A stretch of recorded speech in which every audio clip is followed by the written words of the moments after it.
Everybody just arrives in our townships and rural areas and set up businesses without licenses and permits. We are going to bring this to an end. And those who are operating illegally, wherever they come from, must now know.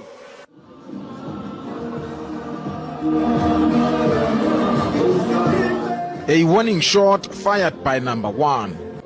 Now that one commitment of Ramaphosa's election campaign appears to be taking shape, at least in this township, the question is, will it be sustained beyond election day? Molo Kumolot, Vosman, Mpumalanga. For Afrophobia or any other form of intolerance in South Africa. As communities and as a society, we must not be tempted to join those who want us to turn against people who were not born in South Africa and who are in our midst. We will and must not allow groups to use the legitimate concerns of South Africans to destabilize our country through inciting lawlessness and violence. We will act against forces who are exploiting the concerns of our people about illegal immigration to further their own political, personal, and criminal agendas. We will not be fooled or influenced by social media campaigns that spread misinformation, fake news, and lies about people who are in our country. Migration is given rise to by many factors. Some people run from their own countries because they are in danger, there's conflict and there's instability, and some become economic migrants. They come to a place where they think that it's an economic oasis, and so they will come. Now we are saying those who are not documented, those who do not have the proper permits and papers to be here, should not be here. So that's precisely the stance we've taken. And we've now gone to employers. Employers who employ undocumented migrants are the ones that were putting a lot of pressure.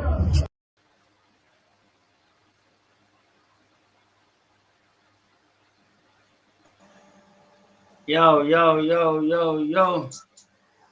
Good afternoon to everyone watching.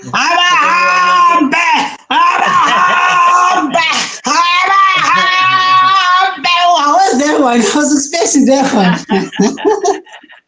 That's a classic one. Let me play it.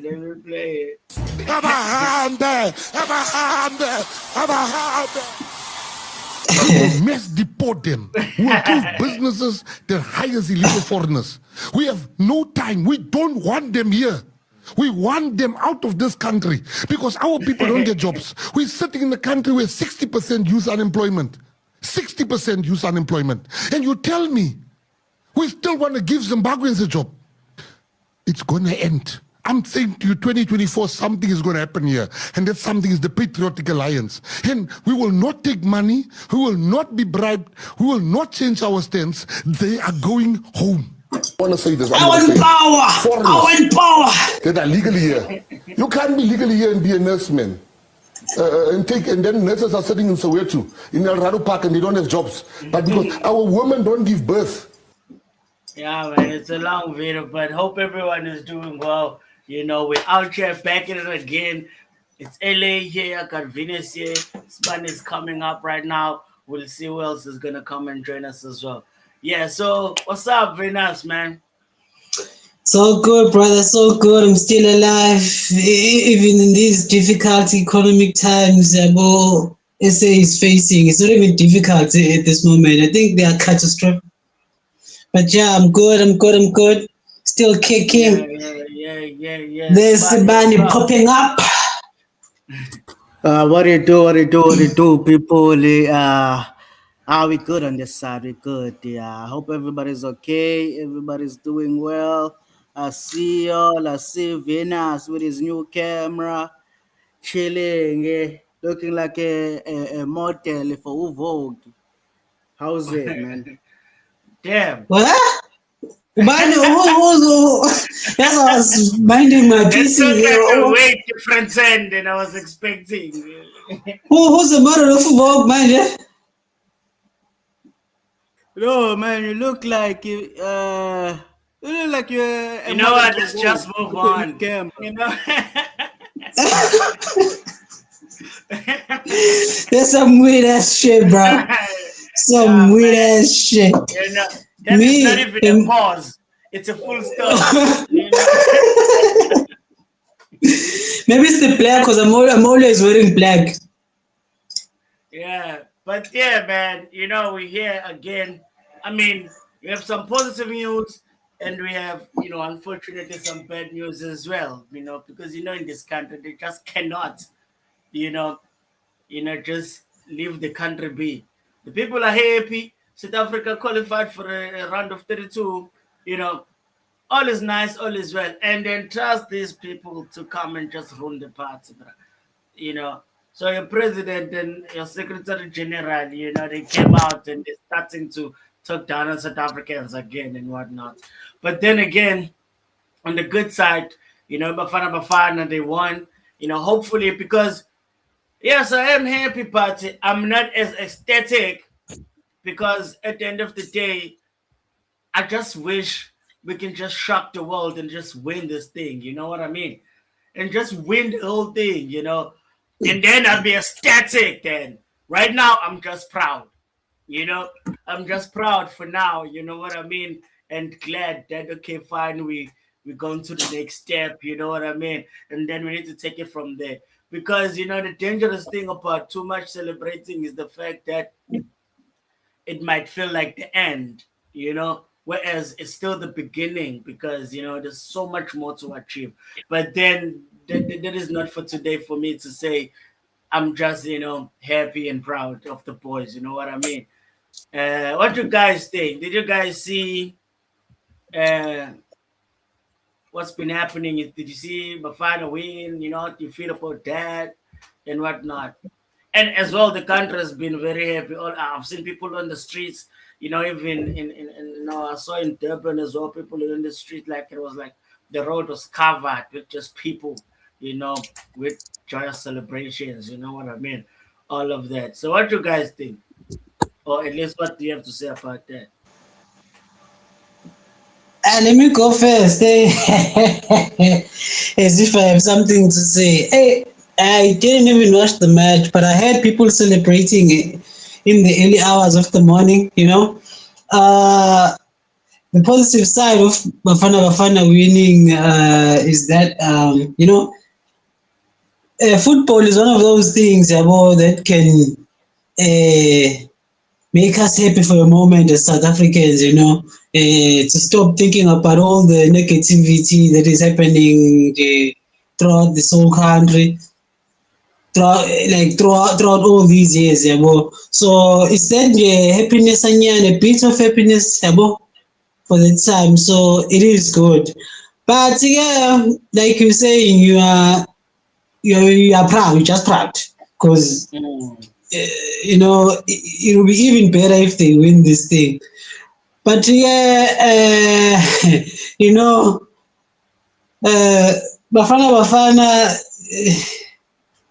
It's like a football version of the ANC in a way. You get to explain. Yeah, it's no, because Bafana. How many years have our people been begging Bafana to do things to bring this short-term joy they experienced today this morning, you know? But yeah, we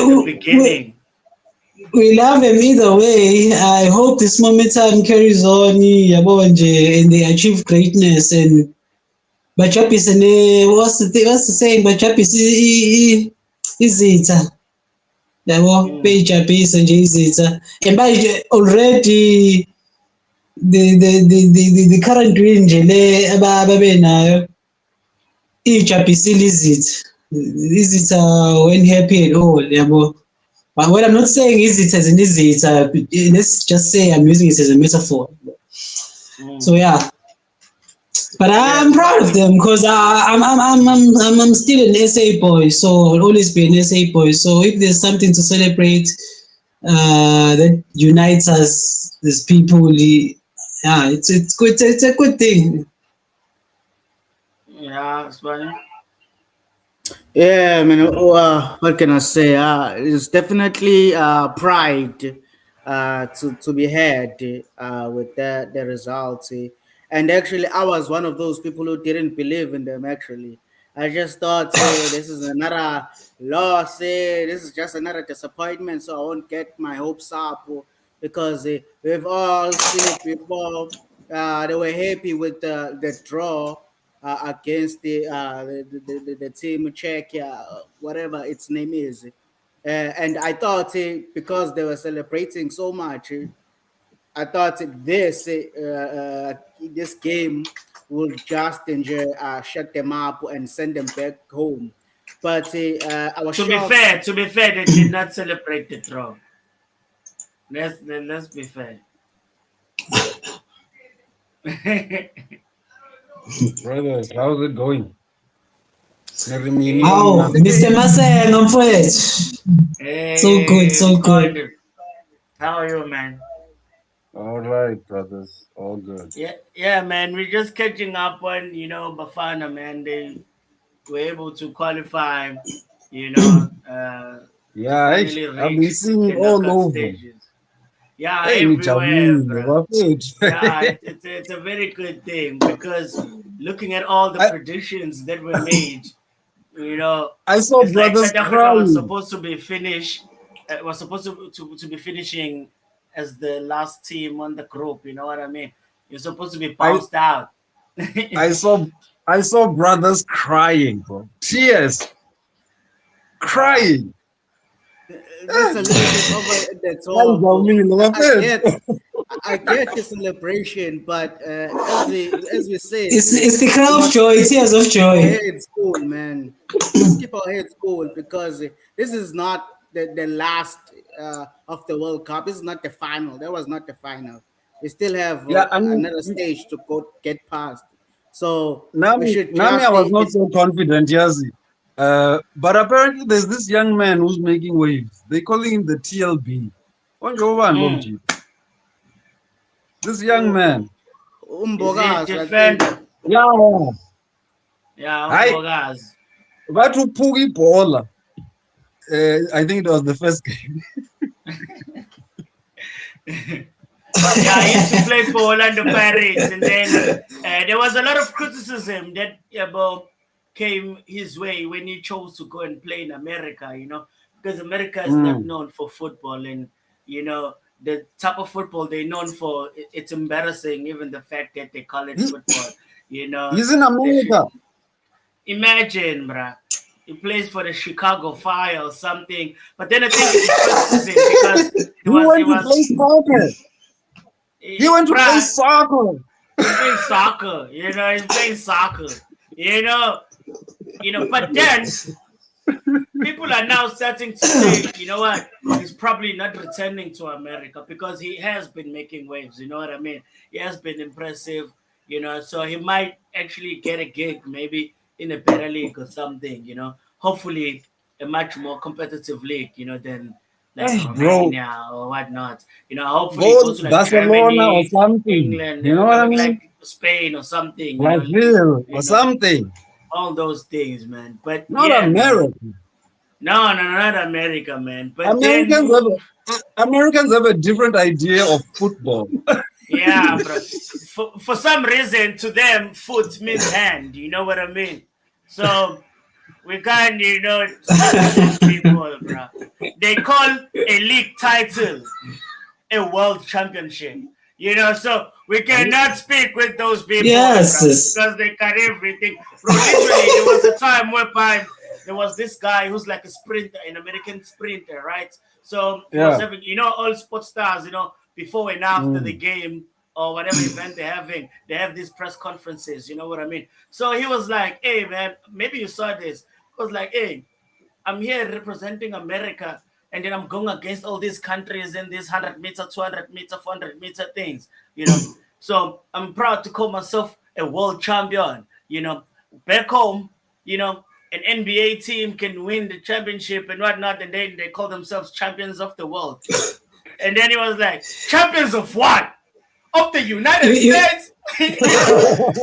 Imagine, wait. That guy, the backlash he received from his own country, he was like, you know, he's a hater, he's not even that good, you know. Hey, bro, they hated on that guy, bro.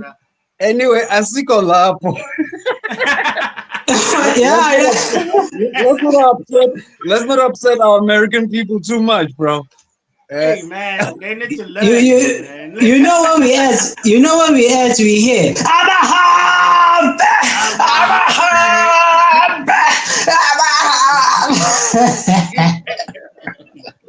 Yeah. So, but then touching on what you were saying, that brothers were crying.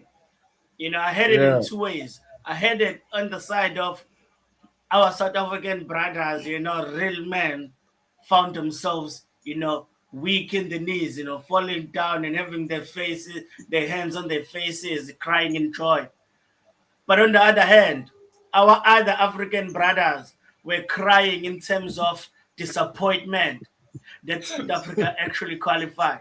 They're like, oh my God, I cannot believe I stayed up for this, you know, like every group stage, bro. I didn't want to address this previously, but I've been seeing it throughout, even like since Mexico.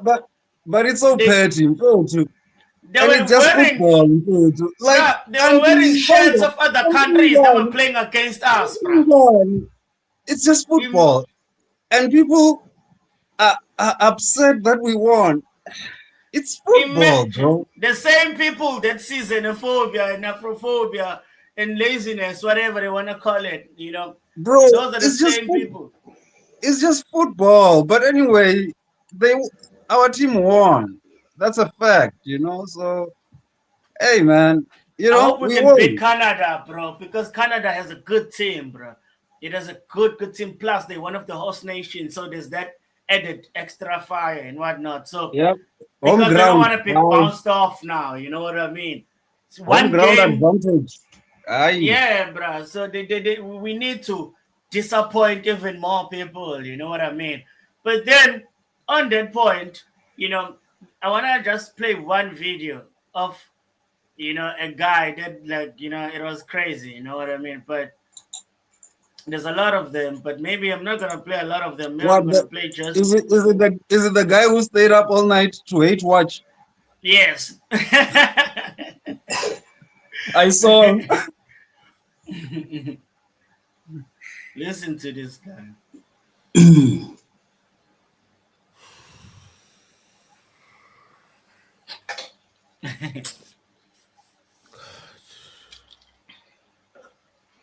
This has to be the most foolish I've felt in my life. South Africa has officially qualified for the World Cup round of 32. South Africa has qualified for the World Cup knockouts for the first time in their entire history. It is 4 a.m. now in Nigeria. I sacrificed my sleep to hate watch South Africa. I sacrificed everything. I sacrificed my whole day. I cleared my whole schedule. I slept throughout the day so that I can be awake to witness this hate watch. And here I am, seated like a bona fide fool, like an idiot. South Korea, thank you very much. You are one of the most useless countries at this World Cup.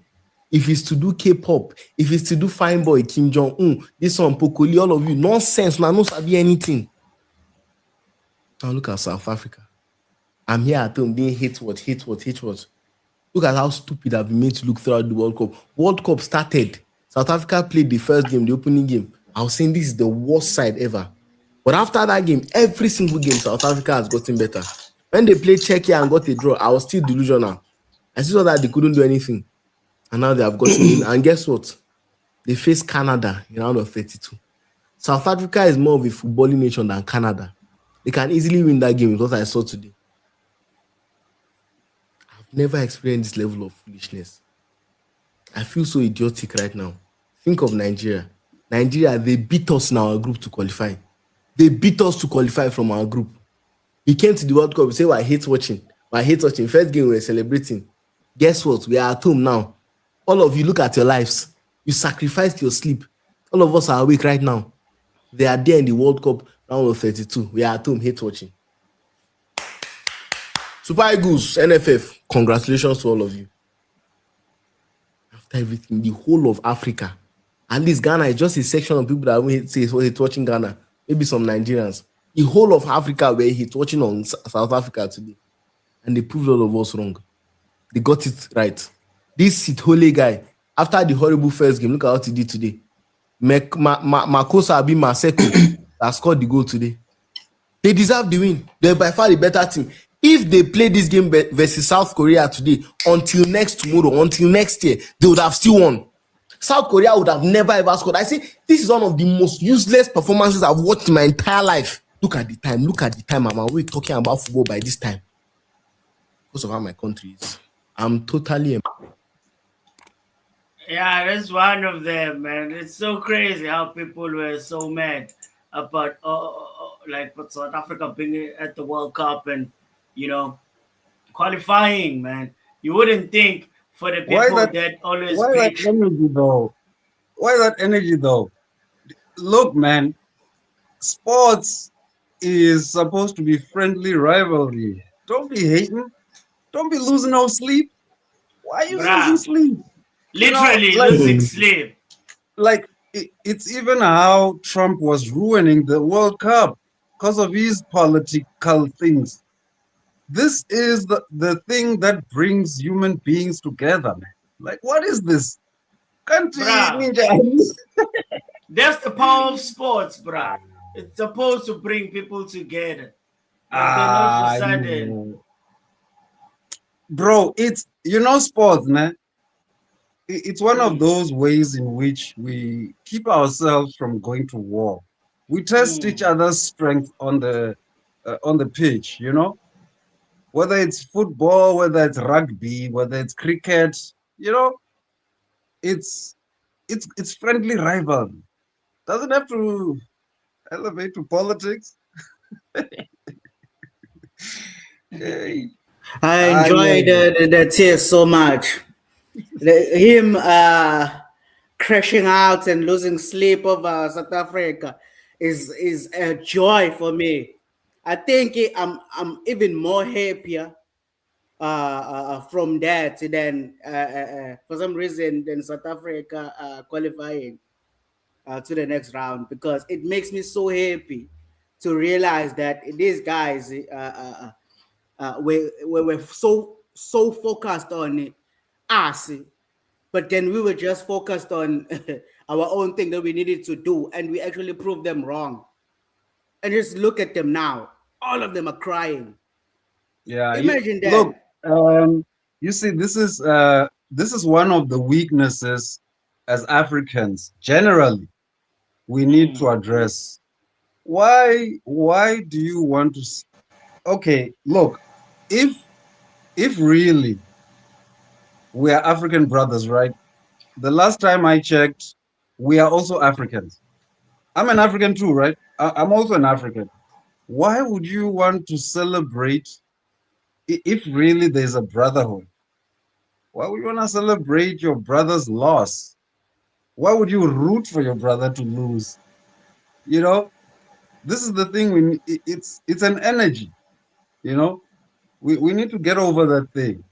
And actually, Lindo, what's happening now is the best thing that can happen, because we've been lying to ourselves about our reality, and it's something I was talking about on my TikTok as well.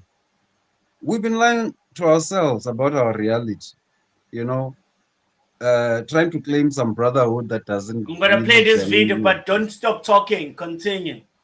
Yeah, we were talking about a brotherhood that doesn't really exist. You want to play it first? Or? No. No one is talking. I'm just showing the crowd, the joy of the people in the country. Yeah. No, I mean, I don't know what this thing is, you know. It's an energy that we do have. We celebrate each other's downfall, and that for me doesn't show brother love. It shows vitriol, and we must address it. I'm saying I'm happy these things are happening because it is forcing us to truth. You understand? Because the politics has had us lying for years, lying to ourselves. You It has know, let us go against each other for so long. yeah, but more than anything, through political rhetoric, we've been convinced of things that don't exist in material substance. That's what I'm referring to. The brotherhood is not real. It shows, right? This back and forth, the energy, it shows, but it's not bad. That's what I'm saying. Because true Pan Africanism starts there. If you look at the history of the Pan African founding fathers, those guys were not sitting around the table doing some kumbaya. They were debating and arguing severely, disagreeing. That's where it starts. We'll find each other. If it's to be genuine, we'll find each other. But the way you don't do it is through this romantic Pan-Africanism. You know, that's not real. You know, Lindo, like even growing up, right? Some of my best friends are the guys that I sparred with when I was young. You know, we exchanged blows. You know what I mean? You know, we fought, had fist fights and all that. Then they become your friends. You know each other. You know each other better after that. That's the energy. You know what I mean? So we are supposed to dig into each other until we find each other at the core. Not this surface level rhetorical things. It's not real. It's not real. And on that note, bruh, like, it really shows how childish people are, you know.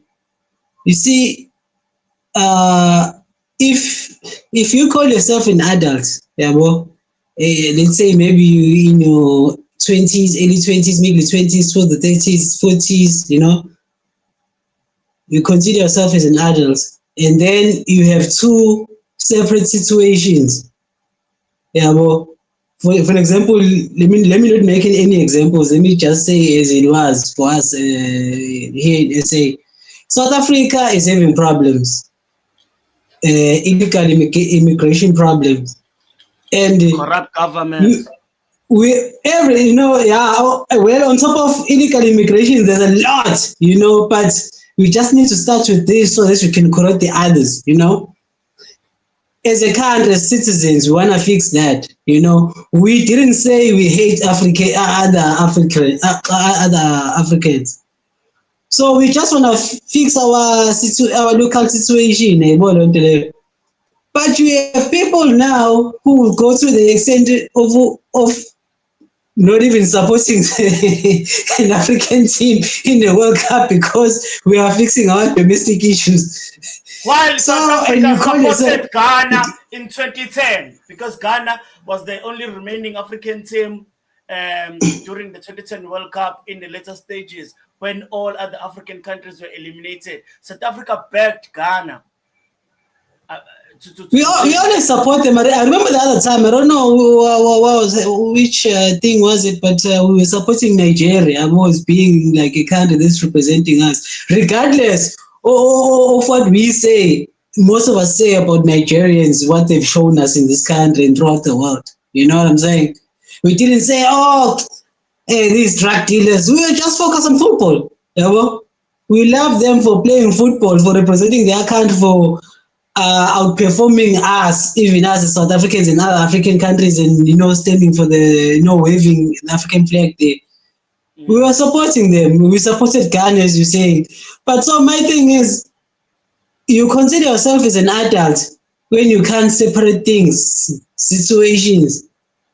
Yeah, that's it. I'm done. It really. Let me play that this was one me, like, as well. Oh, I feel so pained. I feel so pained. I feel so pained. I feel so pained. By the way, it's crazy how he's saying that he feels so pained. Like it's that deep that he feels so pained. Maybe Can even I even the other one, the first one, at least he was saying, even though it's still bad, he was saying that okay, he's disappointed, that it didn't go the way that he wanted this to go. He wasted his sleep and whatnot. This one is like, but hey, I feel pain. but I'm so but pained. you know what you're forgetting though? Not that we're forgetting it, but bro, we live in this digital age of content creation. And people, bruh, they say anything, they will trend. Maybe this guy and the previous guy, they don't really feel like that. They're just doing it because they know it's what's trending and it's what, there's people who say maybe in I'm their not just gonna reality. let them off the hook like that. No, I I'm think just they mean saying. it. They mean it. They I'm just 100% mean saying. it. In their reality, there's a lot of people who are hating on SA at the moment. So they just riding Yes, the they wanna wave. come there. But no, I'm not saying they are like that. I'm just saying what we living in this digital age where people, bro, will do anything for clicks. If they see people are No, hating I do who agree with that. currently, I do. they'll do whatever. That's gonna make those people happy, and these people are gonna like repost these things. You know what I'm saying? So yeah, we are living in that age. But yeah, really, I'll never know whether they truly mean it or not. Because as soon as the camera's on and the ring light is on, people can do and become whoever in today's day. All right, let me play because it's Let short. me just say something real quick. Let me just say something Okay, real all right, quick. all right. Uh, I think it also exposes how truly hateful they are, these people. Because I was watching a video of a Nigerian guy harassing South African ladies outside a stadium. You know what I'm saying? He was harassing them and calling them xenophobic. They were just there, these South African ladies supporting their national team and enjoying their time, loving the atmosphere, loving everything in Mexico. And then here comes this guy claiming that he was Nigerian American and he was proud of it, and then calling these South African ladies out of their names and saying they are hateful people, xenophobic, all these terms. And I'm just thinking to myself, is that how hateful can you be? You seeing people really enjoying their time, like even Mexicans were welcoming to South Africans. I saw videos of them celebrating and singing along with South African people, dancing. Even South Korea were celebrating with South African fans. But then there's, I guess, the African diaspora was just hating, busy harassing people in America and in Mexico. This is just pathetic. This is pathetic, and they should Yeah, just grow up. Because just that because is they sad. hate us, that doesn't mean that we came there because of we're thinking about what's happening back home, and we have this notion of we hate these people, whatnot. No, we went there to enjoy ourselves, celebrate our country, and whatever win we can get, whatever positive we can get from that, we celebrate it. And they felt the energy and the warmth and welcoming nature of South Africa all the way from America. But the fact that we didn't feel that same love and warmth towards the people that we share a continent with is disappointing and downright just shameful. All right, let me play this one. I feel so pained. I feel so pained. I feel so pained. South Korea, what is the meaning? What is the meaning of this nonsense? What is the meaning of this nonsense? You allow Maseko to score you. How bad can you be? How bad can you be? one assignment. We wanted you, this match was played deep in the night. We wanted you to secretly send South Africa back. Secretly. Are you allowed this happen? But anyways, on the brighter side, it's even gonna be sweeter it's gonna be sweeter this way. Give them hope, give South Africa hope. Let them get to the round of 32. From the round of 32, they go back to their country. It's still the same thing. Yes. It's still the same thing. You can't make it. See, if South Africa makes it out of that round of 32, I will delete my page. If South Africa make it past that round of 32, I will delete all my socials. They will never make it past that round of 32. Hey, what a promise is making, you know what I mean? That's a big thing to say, you know. But guess what? He's not, you know, because I also saw one of, I think this guy was Korean. Okay, wait, sorry. You know, there was one South Korean guy, but then from him, I don't blame him, you know, because at least it was his nation that was playing. So it was like, I don't know, he will shave his head or whatnot if South Korea loses and whatnot. But that's coming from a person that was involved because he wanted his nation to win, you know. But then people started coming from him when South Korea lost. And then all of a sudden, it's like, why are people starting to respond to this now? You know, bruh, what do you mean? Because now the game is over and the result is there. So now, of course, people are going to respond now. But then going back to this guy, I mean, as long as you stay where you are, man, and don't, you know, start, you know, talking about how, or maybe not even talking about, like, actually doing the actions of trying to cross the border and try to come here and make a living or whatnot, then it's fine, because clearly you're portraying that you hate South Africa, you know. Good for you. I love it, you know. I love it so much, you know, because we need more people like you. You know, we need people to come out and expose themselves so that at least we can pinpoint and say, okay, that guy, this guy, because I'm 100% sure not all Nigerians or even other African people, you know, are behaving in this way and whatnot. But we know I was gonna say, Lundo, I was gonna say, you know, I take comfort in seeing people from other African countries who are more reasonable, who understand the continental challenge and how it needs to be tackled throughout, all over. You know what I mean? And they are willing to do work all over so that we capture this thing holistically. And also another thing, see, going back to Sun Tzu, Sun Tzu says you must win before you start the fight. In other words, your planning must be so tight you know you're going to win. And I guess the opposite of that is don't make claims when you don't know anything. You know what I mean? Like, I will delete my page if they you make know what it I past mean? 32. And what if they do? What if they do? You know what I mean? You don't know. I'm just pointing out weaknesses of us as Africans. Weaknesses of us.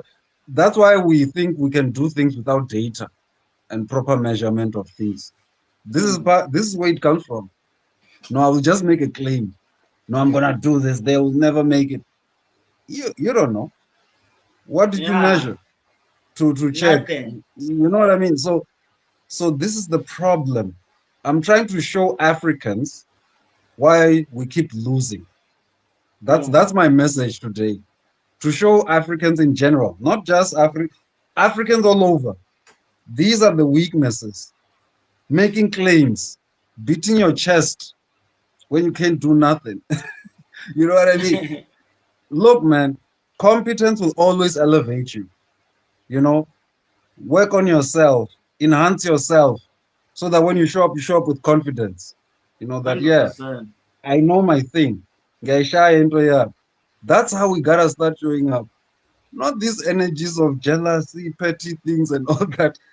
That's a sure losing strategy. I can tell you that. That's how you lose for sure. You know what I mean? That's how you lose for sure. So I'm saying again, I'm happy we are having this friction, you know, between us as Africans all over the continent. It is necessary. You know, that's how gold is purified and refined. It's necessary, this heat. We need to go through it. You know, when we get to the other side, we will find each other. But you see, these people who make such stupid... Venus, you're gonna talk right after this. No. This video is not confusing anything we're talking about, because it's a side video. Because I don't want to explain it. I just want to play it. You know, Ghana or Nigeria? Ghana or South Africa? South Africa. South Africa or Kenya? South Africa. South Africa or Egypt? South Africa. South Africa or Morocco? South Africa. South Africa or Senegal? South Africa. South Africa or Ethiopia? South Africa. South Africa or Tanzania? South Africa. South Africa or Uganda? South Africa. South Africa or Cameroon? South Africa. South Africa or Ivory Coast? South Africa. South Africa or Algeria? South Africa. South Africa or Tunisia? South Africa. South Africa or Libya? South Africa. South Africa or Zimbabwe? South Africa. South Africa or Zambia? South Africa. South Africa or Botswana? South Africa. South Africa or Namibia? South Africa. Okay, thank you very much. Ghana or Nigeria? Ghana or... Now take it as you will. I was just playing it. So yeah, it's good. I even forgot what I wanted to say, but yeah, like I'm curious now. Is he saying, what was the question? Like, is it the countries? Basically, the guy was like, it has nothing to do with the World Cup. So it's a guy going around the streets, and I guess he was asking, okay, which country do you choose between these two countries? And oh, okay, yeah, that's what I was asking. Yeah, even me, bro. Like, just to point out, Botswana is a good country. That's why he has. Yeah, that's why he was like, yeah, even like Botswana. So, you know, so even me as South African, I've never been to any other country besides South Africa. I'm not gonna lie, but you know what? South Africa. So, now I remember what I wanted to say. You see, I said something earlier, and then Sibani brought up the story of this during this World Cup thingy, where the Nigerian guy was harassing these South African ladies who were watching the World Cup. So yeah, what I said earlier. Now it's not a good thing. This is why they're saying what they're saying. I was just pointing out which there are those who are just for media, social media clout. I go on the left, and a proof of that to some of them, because you can't really. These influencers, bro, they will do anything. You see, this influencer who said he was gonna shave his head. I'm sure he didn't shave his head.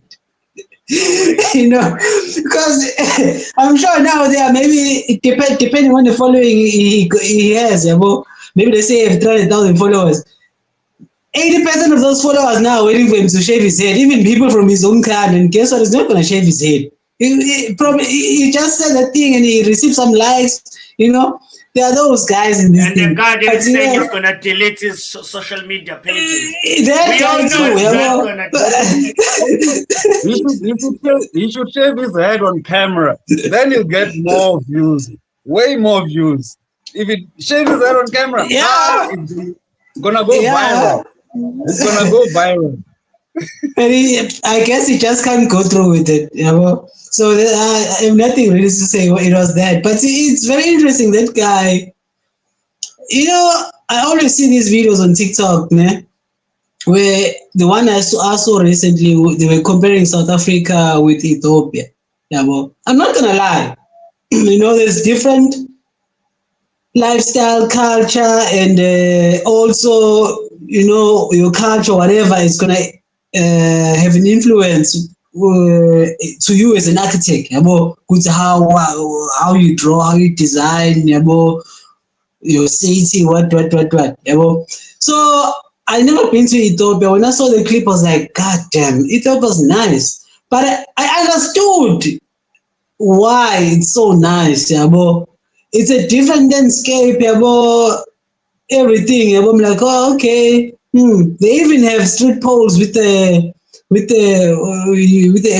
wireless charging, and there's So also from the something. images that you saw, because Yeah. the other day They- I just saw a video of like, I don't know, it was a Nigerian or something, that was comparing government schools in Nigeria and government schools in South Africa. And then the pictures that he showed from South Africa, because I think he was blaming his own government and whatnot. So was showing the harsh pictures in Nigeria, or maybe normal, we don't know. But then he was showing these amazing buildings in South Africa and saying, oh, look at how beautiful government schools in South Africa are. Yeah. And then as a South African, I know the reality. So now, because I'm South African, I can see that video and actually see it for what it is. But for someone who's not a South African, they'll probably be like, oh man, in South Africa, they have amazing government schools. You know what I mean? So with what you're seeing with Ethiopia, they wouldn't be leaving their country so much if it was all nice and all perfect and whatnot. Yeah, I was about to get Of course, it has nice places everywhere. Yeah, there's yeah. nice places. Yeah. Brothers, let me come in there. See, that's why I made a TikTok earlier. I was like, I'm so disappointed with the response of Africans. Instead of seeing this, fella, this thing is in South Africa, this movement is taking heat to the state. Yes, there is talk about immigration, but really it's taking heat to the state. They should have leveraged that energy to for us to have a mass uprising continent-wide, because the thing that makes life unlivable is leadership. Those who have political power are the ones primarily that determine the quality of life for their people. You know what I mean? So it's not that your country is a shitty country or whatever. No. Who is in leadership? Who is in leadership, that will determine a lot. And so if you look realistically, in South Africa, you can still protest. I mean, anything can happen with the police and everything, but it's not like anyone can just, take you away and just, kidnap you and whatnot. It will be an issue in South Africa. But there are other African countries where, bro, you can just disappear. You know what I mean?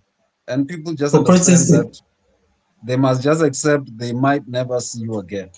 You know what I mean? Like, and it's not gonna be an issue because there isn't that kind of freedom that we have. We have freedoms. You know what I mean? I mean, I'll be honest with you, brothers. Our situation is not perfect, but we can speak. There are people who, with all the things we've been saying, there are people who in their countries they would have already disappeared. Just talking like this on this thing, you understand?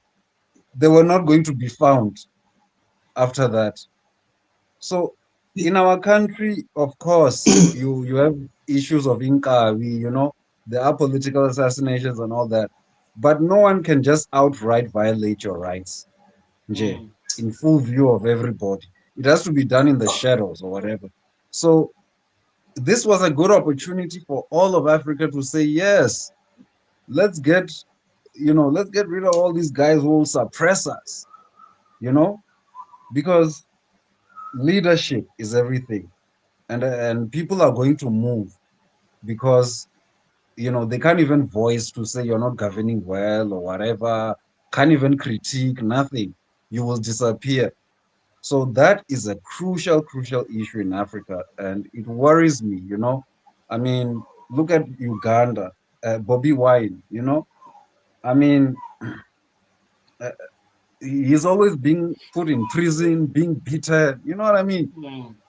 I mean, and no one is saying anything about it, So it worries me, this thing, that if our leaders could be serious about this thing of holding each other accountable, life could be more bearable for ordinary citizens in more places in Africa, at least, you know.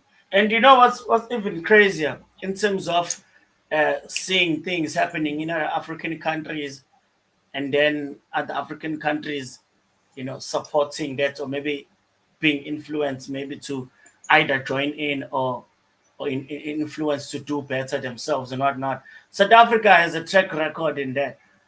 With Gaddafi, you saw the support coming from South Africa. You know, even recently with the Burkina Faso situation, you know what I mean, with Traore, you know, South African support. It was like, damn, man, perhaps maybe we should start, maybe like, you know, somehow, you know, we need to maybe. Lindo, I don't want to like. also, I don't want to say cool because you know they're gonna hunt me down.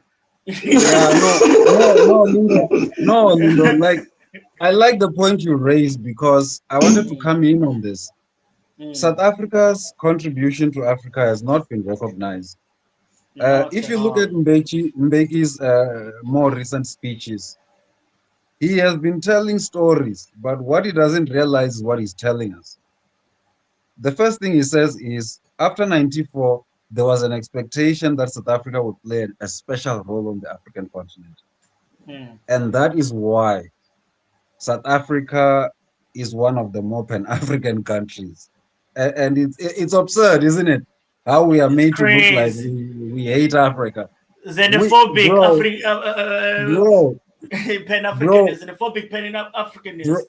Bro, our state's funds have gone into projects in Timbuktu to protect and preserve knowledge. And, you know, Mbeki was traveling all over Africa trying to resolve conflicts. And, you know what I mean?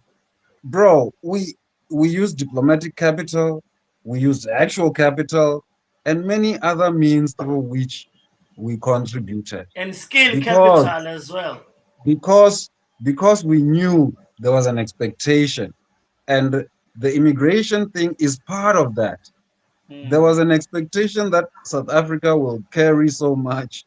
But I gotta tell you, as an employee myself, as someone who works somewhere, there's only so much you can carry at any given time. You know, and sometimes, you know, your superiors, you know, have expectations. You know what I mean? So there's only so much you can carry, realistically.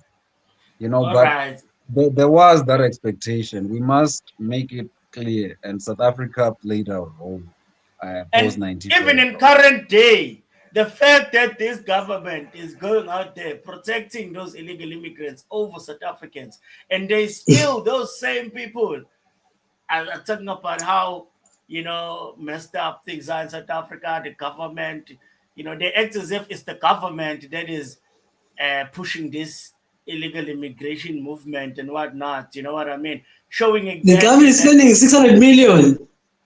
They're spending 600 million to protect the foreigners. Before we get there, I want to play the last video on this Bafana Bafana World Cup thing. And this guy is probably the best African I've ever seen. You know, we need to play a positive African, because we don't want to send an image or a narrative out there that, you know, like all other African nationals in other African countries just hate South Africa, because that's what they want. I don't know why they're pushing that, but that's what they want. You know what I mean? So I want to play the best African you can find on the internet, bro. This is the best African, bro. If evunya wena mfethu I can't wait to moose. This is the best African I've ever seen, bro. Okay. I know you don't make such statements. I know you don't make such statements, so it's gotta be the best. All right, so let me play this video now. First of all, I want to tell South Africans that I am very much supportive of them, in all their matches. And I believe in them. I believe they can still win. Right? Good. Now, here is the situation. Second of all, for other African societies that are against South Africa in this World Cup, thank you very much. Just stay on your own. It's okay. South Africa had already defeated you. Now, these are three things that South Africans had achieved when it comes to football that most African societies cannot boast of. Three things. Number one, South Africa qualified for the World Cup. Nigeria cannot boast of this. A lot of African societies cannot boast of this. South Africans qualified for the World Cup. And qualifying for the World Cup is a better trophy than getting to the finals or even winning African Cup of Nations. That's right. That's one thing you have to know. Number two, South Africa is the only African country that has hosted the World Cup. None of your rubbish country can boast of that. I know why they hate South Africans. They're envious. South Africa is the only African country that has hosted the World Cup. Can you do that? Can you? Senior World Cup, we're not talking about very. And in case you don't remember, can this song remind you of something? Oh, when I get older, I will be stronger. They call me freedom, just like a waving flag. And in case that one does not remind you of the very situation, let's go. Samina mina, waka waka, Samina mina zankalalewa. It's time for South Africa. It's not. It's time for Africa. It's time for South Africa. We've seen it. That is the number two thing that South Africans had achieved, which no African society, especially these envious buffoons, cannot boast of. Number three, and you people will never boast of it in the next 10 years. Number three is South Africa is the only African country who all their squads were locally groomed. So whatsoever South Africans are playing in this present World Cup, they can boast of it. Unlike most of you that are going to purchase, are going to bring in some people, some Americans, some British people, and call them our local people, and call them men from your society. It's a lie. You see, one rubbish thing about most of these African societies, and it is a shame to you people. Nigerians have taught you people that you people are shameless, disgraceful sets of people. You come around and you have the guts to identify, to force a person that was nurtured by a different environment. You want to force the person to reckon with you people. Do you know that this person is from this place, is our brother? Do you know that this person is your brother? Did your society nurture him enough to become your brother? Was he successful from your society? Was he successful? At least Trevor Noah can say he was nurtured from South Africa. Look at him. Even South Africans, to tell you how eliteful they are, they don't even want to reckon with Elon Musk. They don't even want to reckon. But a number of you people would have started shouting, Elon Musk. Let's just say Elon Musk is from Nigeria. Elon Musk is from Nigeria. Elon Musk is from this one. Elon Musk is... It's a retarded thing to do. So I want to understand why you are mocking South Africans. Whereas the people playing in your team are not even from your society. They were not nurtured locally from your society. Isn't that a shame? Is that not a shame? A child who is driving the vehicle of his father is not eligible to talk in the midst of men who bought their own bicycles with their money. Who bought their own bicycles? You could not nurture. Your society is so retrogressive. It could not nurture these people. You had to go and get these people from societies that have nurtured them. And the South Africans are talking and you're talking. All South Africans were nurtured locally from South. Can you boast of it? South Africa, we're supporting. Go and support Mexico. Go and support Czech Republic or whatever. You're just retarded. You're just retarded. You're a buffoon. It is mentalities like you that have moved Africa to retrogress. I stand with South Africa. They are the ones pushing for the true advancement and development of Africa as a whole. And you know the shameful part of it? These people just need their independence. So your independence is a waste. Your independence is a flaw, is a sham, because small brain you don't have. You don't even know what independence is. You're independent, yet you're making use of mercenaries. You're independent too. But South Africans who just gain their independence too, and it's not complete independence. Look at them. Yeah, that's it. So yeah, you could have just share your thoughts, guys. Let me just say something quick. Listening to that guy, it made me realize how much people have been looking down on South Africa. On the flip side as well, how much South Africa has contributed, not just in Africa, in the world, but mainly in Africa. We have done so much for this continent, and we have accommodated so many people from different countries within Africa. I mean, in 2020, during the height of the COVID pandemic, South Africa received a large amount of immigrants coming from different parts of Africa. We help them. We even contributed in terms of calling out or discovering new variants of COVID. So even in Africa, there's a lot of immigrants coming to South Africa wanting to study in our universities. I mean, alone in the top 10 of best African universities, I think it is like maybe seven, six, seven South African 6, universities. 7.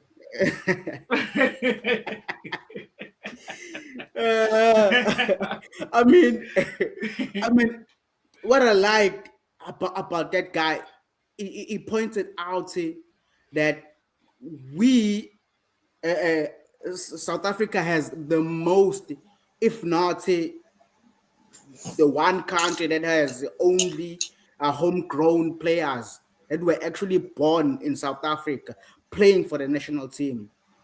It also shows how much that not just born, like most of them, they do even till this day play in the South African league.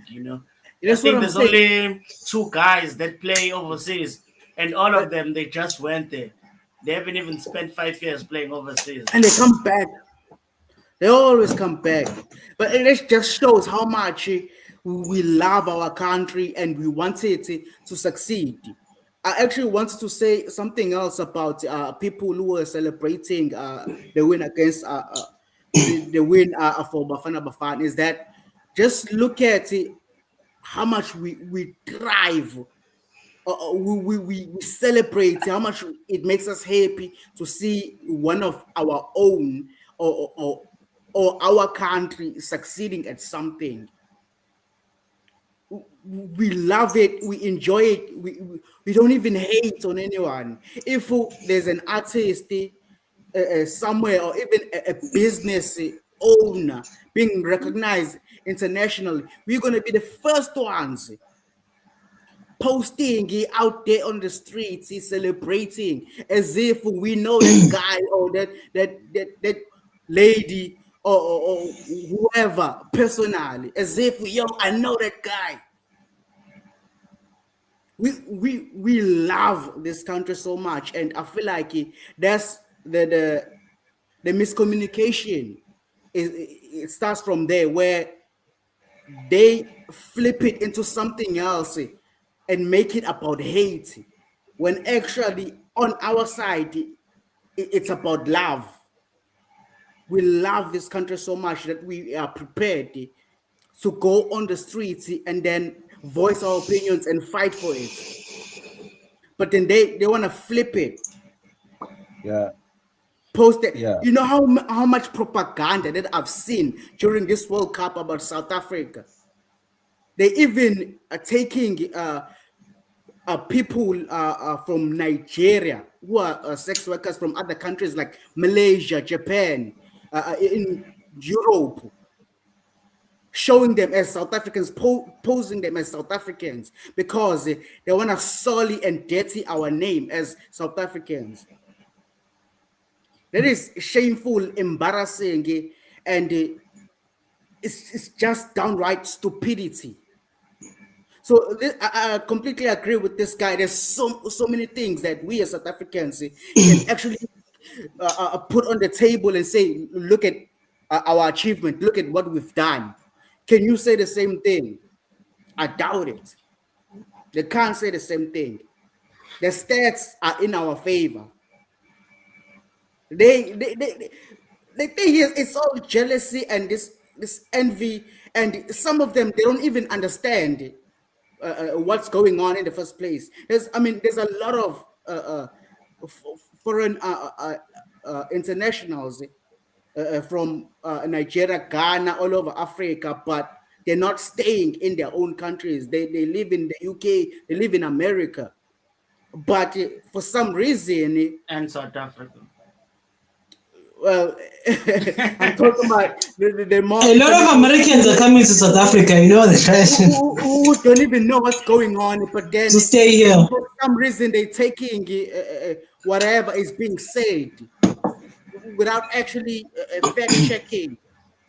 I mean, what does a guy know who has lived his whole life in America, in the UK, in England, know about the current situation of South Africa? So that's why I'm saying that people are just loud, and they don't really understand what this whole thing is about. And the sad part is they're not even open to a conversation. They just wanna cop out to saying, nope, you hate us. That's it. This is not about anything else. You just hate us. You hate Africans. You hate other black people. Afrophobia, xenophobia, all of that. It's not about maybe these people actually, you know what, they are fighting so much because they actually have had enough. They've accommodated so many people for so long that we're starting to see the crack in our own country that, okay, we've accommodated for you for so long and so much that you're starting to take so much space, and there's not enough space for us locals anymore. So I like what this guy said. I'm sorry to rant, but that's just danger. You know what? Oh, I'm glad you spoke like that, because there's a comment. I want you to read it right now, LA, and I want to respond to it. But there's a comment. Your ranting brought up this comment.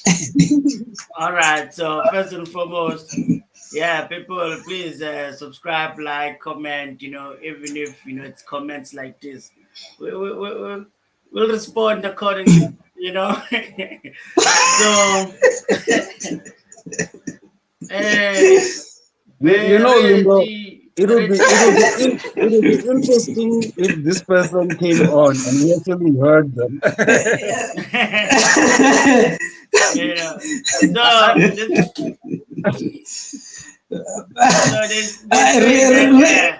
Nothing is in your favor. Travel and see the world, idiot. Okay, you know what? Let me put some personality into it. Okay. Nothing is in your favor. Travel and see the world, idiot. You South Africans are the most ignorant humans. Yeah. And I don't even know if I'm gonna recall how I wanted to respond. But yeah, the thing, we're not against me. Okay, let me speak about myself. But I know, because we've had this conversation with, like, you and I, LA. You know, like I said earlier, I'm a South African. I'm born and bred here. Even here in South Africa, there are provinces I haven't been in. You know, I think I've been in 2 or 1 province. Or 3. Yeah, 3. I think I've been in 3 provinces. But maybe some other province, I came across them when I was crossing to the other province. Yeah, but yes, we would like to travel and see the world. Yeah, but even though I haven't been to other countries, I'll tell you what, from what I've seen in videos, China and Russia for me, like in the US, I think it's Miami, right? The city of Miami in the US, and then Russia as a whole, and then China as a whole, even India. I would like to go there. I see amazing. Not India, maybe Japan. No, I know why I'm saying India. Because you know, but you know, I want to say this for this guy. I haven't been to those countries. I haven't been to China and Shanghai or Guangzhou or whatever. Even the city where there's this train that's like going through buildings. Those are amazing things. I would love to go there and experience them. But guess what? Even if I go tomorrow to go there, stay there for 3 months, guess what? I will always come back here. I know for a fact there's no place in the world better than this country, my bro. You know? Venus, Yeah. let me start there. Let me start there. I have a friend who is in the United States, and I know other people who are in other places. The common thing is that wherever they are in the world, they just long to come back to South Africa. Even the white people. Yeah, I was gonna go there. That's why. When they are the United States, Canada, I mean, even these Afrikaners who were taken to America by Trump, they are coming back. They're coming back. You know what? Maybe we shouldn't tell them our secrets. Maybe we should allow them to believe what they believe, because they're gonna start wanting to come here and experience this goodness over here. You know. I don't forget what I was gonna say, but just repeat. You know, I was gonna ask you. You know, you mentioned something. I mean, let's be honest, right? Just from an ignorant estimate, what percentage of South Africans do you think can travel? Okay, even locally, right? But let's talk internationally now. How many South Africans, when you look at the whole population, what percentage do you think can just wake up today and say, you know what, I think I want to go to the US? I would say 7%. I would say 3%, 7%, but more than 3% or 5%, somewhere there. Because I'm telling you, bro, I am a professional. I have a good job. I can't travel. Between rent and cost of living and everything. You know what I mean? I will need to plan 5-10 years or something. You know what I mean? Like, but life happens. So, but still life is good. Realistically, the biggest thing a South African is thinking about is how to make life work. You know what I mean? I mean, you know, few South Africans are thinking they want to relocate or travel or whatever. And it's not that we're ignorant. It is the reality. I mean, we've got, what, 30 to 40% unemployment. You know what I mean? This is reality, especially in the black population. So in terms of travel, right? If you want to talk about the whole South African population, our people travel. Those who can, you know what I mean? But the rest of us, yeah, we have to think long and hard when we want to travel. And that's an economic reality, you know. But man, I agree with you. Yeah, well, valid things. The standard of living in South Africa, it's so high. Even everything, labor, everything, you know, it's put up there. I'm not gonna lie. You're right when you say that. But even with that, I'm taken into consideration, bro. Like I was gonna continue and say, you see here in South Africa, I was gonna comment on the video earlier. That guy you said is the best African. What? And I said if you regard him as such, maybe he's gotta be. I wanted to play devil's advocate there, but again, there's so much going on. I'll touch on this a bit. You see, on TikTok, research it. Recently, the past 3, maybe 5 years, but I'll say the past 3 years, there's been this thing on TikTok where if you mention South Africa in your video, you just trend like this. Why is that?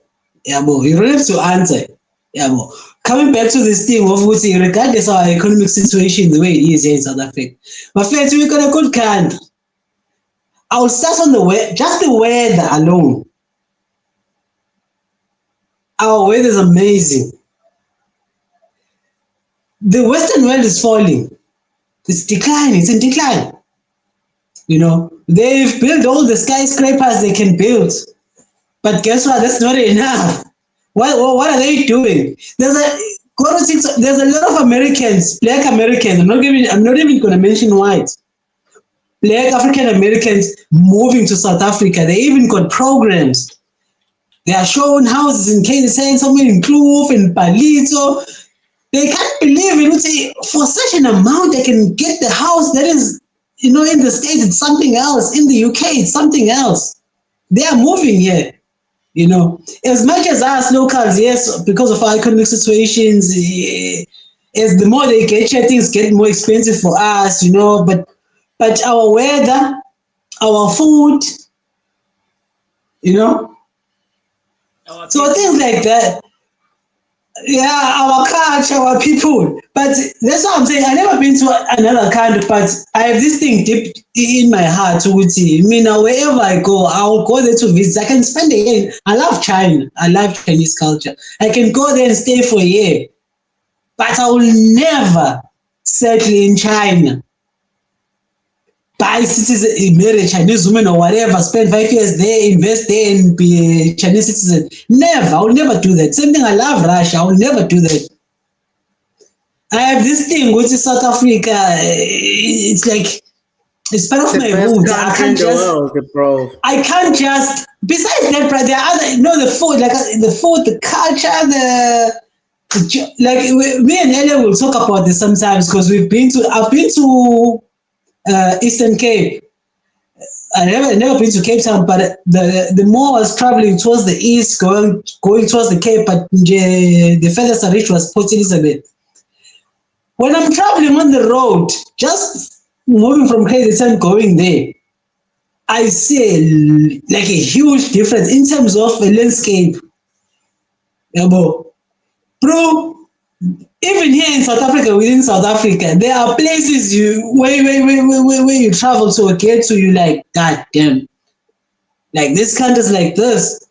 The vegetation, the landscape. Something on that, Venus. It's different. This country and you can't find it anywhere else.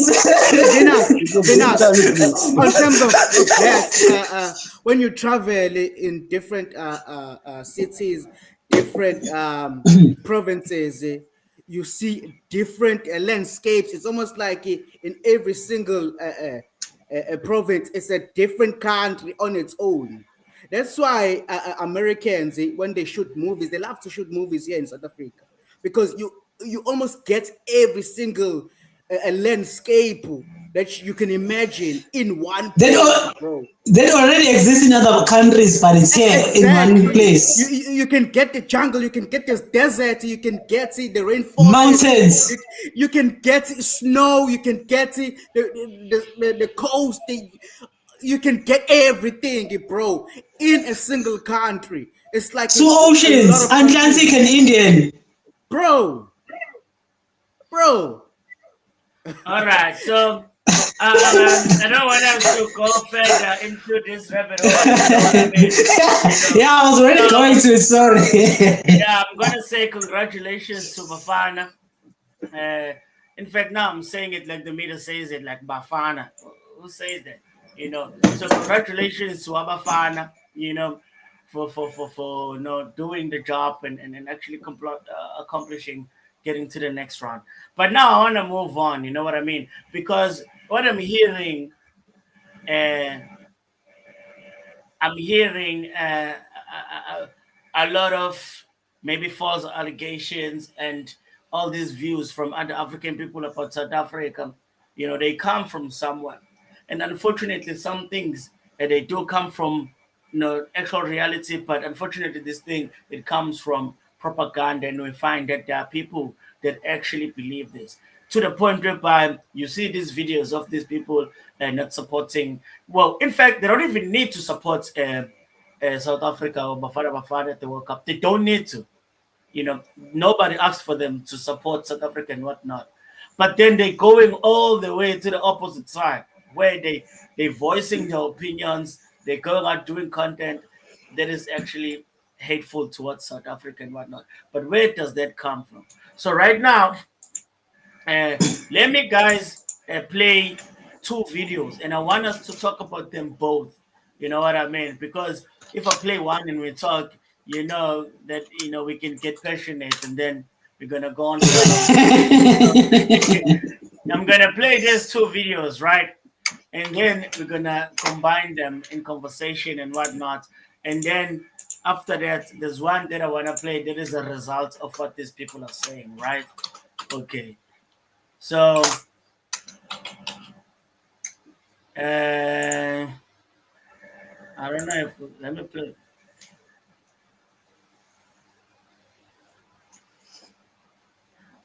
Okay. No what?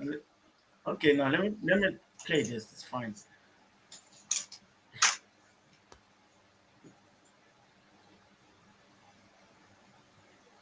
The Rama. Illegal immigration as a significant challenge in our country, which has implications for social cohesion, national security, and the provision of services to our people. On the 3rd of June 2026, Cabinet adopted a comprehensive approach for migration management in our country. I outlined the key elements of this approach. In fact, sorry guys, allow me to do this. And made it clear that every person within our borders must be here lawfully. We have also said that responsibility for enforcing our laws rests with the state and the state alone, and that no individual may stop any person to demand documentation or proof of identity or nationality. There is no place for racism in our country, no place for sexism, for xenophobia, for Afrophobia, or any other form of intolerance. As government, what are they clapping for? Put in place well, it's a few claps, it is minions. To deal with any attempts to destabilize our country, whether by citizens or foreign nationals, and we will not tolerate any attempts to destabilize the country by anyone, whether marching or otherwise. Our security forces are ready, and those who transgress the measures that we're putting in place will definitely meet the might of the law. Thank you, Honorable Chairperson.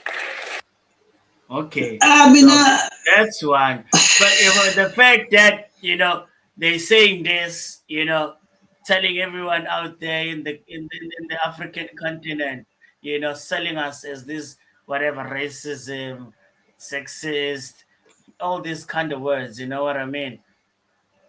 It's actually pathetic because they don't understand what it creates. They are responsible for the hate that we start seeing from these people, you know what I mean? So now I'm gonna play a different one, So now this is Fikile Mbalula, right? There's a lot of clips, based on this, but then I can't play all of them. Have we met with March and March? March and March has been met. We've been in meetings in government where they've been there. We don't have a problem with NGOs that promote themselves around issues that organize themselves. ANC have never attacked Ngobese, Zuma. We've never attacked anyone. What we have raised is that you cannot take law unto your own hands, attack people, ban them, do all of those barbarian things. And we have called on the state to intervene. Because to us, the question of illegal immigration, addressing it is the role of the state and the state alone that must address that. I wonder who's the state for. Of the rule of law, citizens must not take the law unto their own hands. We must instead challenge the state. Now, you are fighting a just war. You are fighting a just cause. Why do you call people Makwerekwe? And even call your own, who are Matsonga from here? Aswafuna Mashangani. What have Shangan people done? Vendors. With the struggle to address immigration. Immigration that leads to drug cartels that feeds drugs to our streets, which must be eradicated. Where do Shangans come in there? It's hatred. You, as the media, you are shying away from that. Wow. I don't know because you are not asking for votes. Okay. So, just to make it quickly, let me play. No, let's wait on this one a bit. Let's wait on this one a bit. Let's wait on this one a bit. All right. Say what you have to say. No, like, okay, with Cyril, I was going to say is the player that's playing both sides, yeah, but again, now this guy came and spoke, yeah, from my own experience, but I think this guy, you see, Mbalula, I think he's taking it so far now. He's really creating some sort of division between us as South Africans.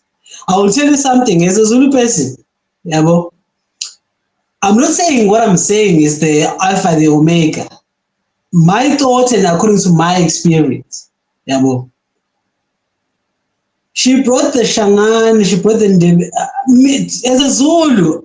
I've heard the word Shangan a lot, yes, but I don't really know if Shangan is a nation or I think it wasn't develop vendor associating with Shangan. You can correct me there if I'm wrong. Tongas are Shangan.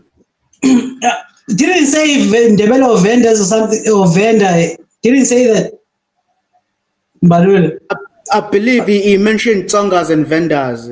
Oh, okay, cool. Here's the thing, as a Zulu person, it's not the first time hearing the word Shangan, and I cannot tell you which cultural group or ethnic group or I can associate it with, but we will hear people saying the word Shangan, and it's something some of us will grow up hearing.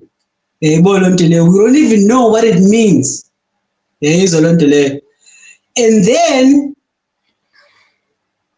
okay, I've heard I've seen some videos of maybe one or two of him saying something about Shangan. I don't know what he understands about that word Shangan. Him on his own understanding. But in this recent process, I've seen it in all the videos by Pagulum Talat. Sometimes we will hear a word and grow up with that word and use that word to make fun of it in certain things. Not knowing what it actually means or what it actually stands for. I'm not going to say we're innocent on that part. Maybe those who are like me, because I'm speaking for myself here. But maybe I'll say on my end it's a lack of knowledge, but myself, I never made fun of it. When they're saying Shangan, I would think they are mentioning a specific nation. Not if there's anything funny about them, but okay, there's Shangan, there's Zulu, even Zulus be called in Zulu or something, But with this Mbalula thing, I feel like the ANC, like I said yesterday, they are using all the tricks they can use in their playbook. You see, this is division right here is causing. Because maybe they are. Accusing other people of doing. Maybe they are, but I haven't seen such videos where Jacinta saying they don't want Shangans or what. I haven't seen that video, but even if it's shown before me, I won't dispute it. Because evidence is evidence. But because he's a politician and he's a big mouth, he talks a lot. He always says things without consideration, and then later on, he will come and he will structure his sentences. For him, I don't consider him as a leader, but for people who consider him as a leader, and he comes and says what he's saying, it's very disruptive. As a Zulu, I don't know. I don't have a deep understanding of the word Shangan, what it means. But I will hear Zulu people, some of them making fun of it, some of it saying it because they grew up here. Sometimes when the word Shangan is mentioned, it's not because it's related to fellow South Africans. Maybe it's related to even people who are outside of South Africa. But again, it shows we see lack of understanding with this word alone, which what it stands for. So as I'm speaking, maybe there are a lot of people like me who don't know the history behind it. But for him not to consider it, and to just associate too much and much with all of with that, it's irresponsible of him. As a leader or people who consider him as a leader. Yeah, so the thing that these people are doing, the crazy part is, he just called out the media there for being quiet and whatnot. Whereas we've seen the media pushing the same narratives that they're pushing, using the same words, xenophobia, Afrophobia, all those things, right? And these things, they go out there in the world and people see it and then they just assume this is what South Africa is about. So now if you have government officials, I don't even think they consider themselves government officials. They just see themselves as the ANC, full stop. They've never seen like these positions or whatever, it's just whatever they can earn money from. But really, they have their own group and however that they think of, you know what I mean? So the other illegal immigrants, they are calling on the South African government and calling them, people that are perhaps not backing them. Whereas we've also seen that, like even with these videos, they are backing them, right? But my biggest worry with this whole thing, well, not my biggest worry, but what I don't like to see is the narrative of the South African people, being painted as that. Fine, it disrespected the March and March and whatnot, calling them buffoons or barbarians. I mean, all those things. Okay, you know what I mean. But then I would find it offensive, personal, if I was stronger, and then I hear a government official saying that because I'm stronger, I can be recognized as maybe not a South African by other South Africans. I don't get that. It's the same thing whenever they talk about, let's say, just black people in general, and then whenever there's something good happening, or even with this much and much thing, it has to be funded, because people can come together. You know what I mean? Or when some African people, they invent something or create something, everybody's like, oh, wow, oh my God. But you know what they celebrate the most is whenever there's first black. When a lot of white people have done something and then there's a black person that does maybe something similar. Instead of just, continuing with life, about sharp, pickups, they'll be like, first black. Why is it? Because within them, they don't believe that actual Africans or black people in general are capable of anything. You know what I mean? So now they're dragging this and they pinning tribe to tribe and they're saying, hey, you tribe, you know what? These people look at you this way. I don't get that. Yeah. And I don't understand why they're pinning this thing on them. Can you hear me, Lindo? No, I can hear you. Yeah. Let's not flatten things and mix things together. So, I think, was it yesterday? I think I mentioned we have had issues. You see, the thing is, we can't solve it without being truthful. You know what I mean? We have had conflict with each other. So, for example, the narrative is Shangan comes from Soshangan, who came from the Zulu nation and fled. He was fleeing Ushag. You see that? So he ended up in the northern parts of the country. And he established a Shangan sort of nation. You see that? But the narrative is that he didn't do it through conquest. He did it through integration of the community that he found there, who spoke Xitsonga. You see that? That's what I've heard. So, I mean, our history is complex, and we mustn't try to deny any issues that might have been there. You know what I mean? It won't help us necessarily. Um, the thing you must understand, of course, Mbalula is a politician. So, and because strategically, I would estimate that the ANC is really fighting for its life. You know what I mean? You have to put yourself in the shoes of your opponent. Even when Ramaphosa was speaking, I put myself in his shoes and I could see the bags in his eyes and everything. I'm like, this man is not sleeping. You know what I mean? So that is the state of mind that you're dealing with. So let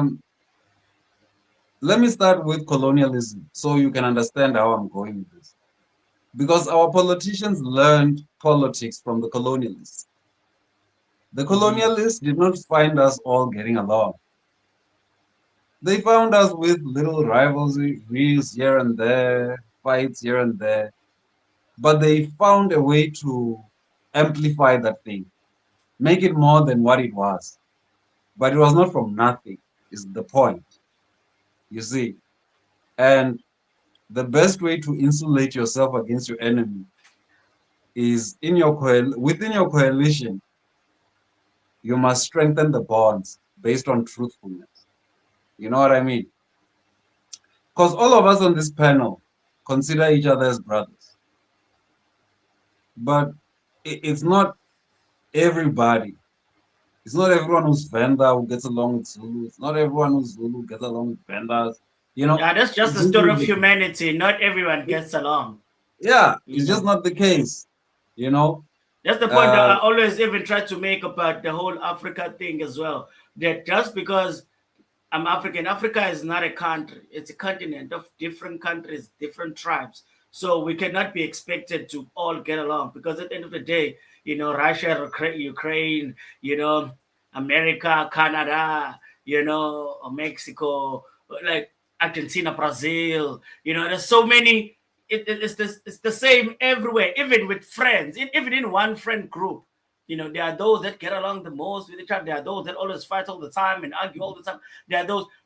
It's just the nature of humanity. You know, it's always been like that. So, yeah, the thing is, you have to decide what you're about.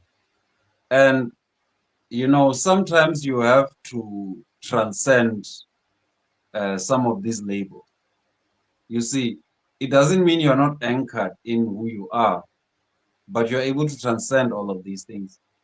For example, I mean, I speak a number of languages, you know, but even intellectually, I speak a number of languages, if you know what I mean. You know, I'm a linguist by training, but I do instructional and learning design. But I also have an interest in geopolitics. Also, this is also for that friend of ours who says South Africans are ignorant. I was studying about Greek history, you know, when I was doing primary school. From Encyclopedia Britannica. My mom bought me all those encyclopedias for me to read. I read about the Greek world, the Western world, the whole world, pretty much. I had an idea, even without travel. You know what I mean? So I think of myself as a software, in a sense. You know, I can present as Zulu at some point. You know, I can present as Venda. I can present as, you know, whatever is needed for the time. And we must not limit ourselves in terms of our thinking. This is what got us conquered in the first place. We had all these kingdoms in Southern Africa, but they were not one unified force. So it was easy to conquer the different kingdoms one at a time. You see what I'm saying? So strategically, we have to think about these things. We must try to transcend our immediate ethnic, linguistic, whatever, you know, because the world is larger, for sure. You understand? But we must never ignore the realities, of course, you know, that exist. If there are conflicts between us, we must, you know, articulate them. because you can't solve it without truth. That's for sure. Yeah, I can tell and you I that. do think that part of this illegal immigration protest or crisis that is going on in South Africa, so many people have said it as well, that they want the people to leave so that we can solve our problems in-house and then we can sort it out, because a lot of things are in the way. The government, the immigrants, the illegal immigrants and whatnot, and all those things. But then I want to share this video right now because this video that I'm going to play now is the result of what this government is doing. Because yes, I see the tribal war, and I don't want us to derail too much because, that I think is a very interesting topic. And I think perhaps maybe us as well can learn, but also the audience as well maybe can perhaps learn, because so many people are modernized and perhaps maybe they're not very clued up on their culture as much as maybe they should. Like for example, myself, I don't know all the Zulu culture history, the war or maybe whatever disagreement and whatnot that perhaps all of us in the Zulu culture are taught is between the Xhosas and the Zulus, you know what I mean? And everybody knows that you meet a Xhosa person anywhere, there's like that, whatever unspoken thing. But then you know what? I can also say between Zulus and Xhosas, I don't know any other tribes that also love each other in that way as well at the same time. You know what I mean? It's crazy because those are the people that we can better integrate with, or maybe even in general, there are most in each other's, I guess. There's some similarities. Yeah, but they get along better than most tribes in a way. But at the same time, they have a history and whatnot. But Yeah, then they hate each other on the other end. But let me play this thing because I was so disappointed in this. Very. Those who would argue that a number of them are there illegally, there's an argument to that. But the truth is that there are a lot of people who are there legally, have their documents, yet they're still experiencing the xenophobic attacks from the South Africans who have said that any other person who's in South Africa should go home, who have interestingly embraced the whites, the Germans. You see video of them saying, "Oh, you are more or less South African." Africa needs to wake up. They've called it Afrophobia. We need to wake up. We need to wake up to the point where we understand that there were leaders before us.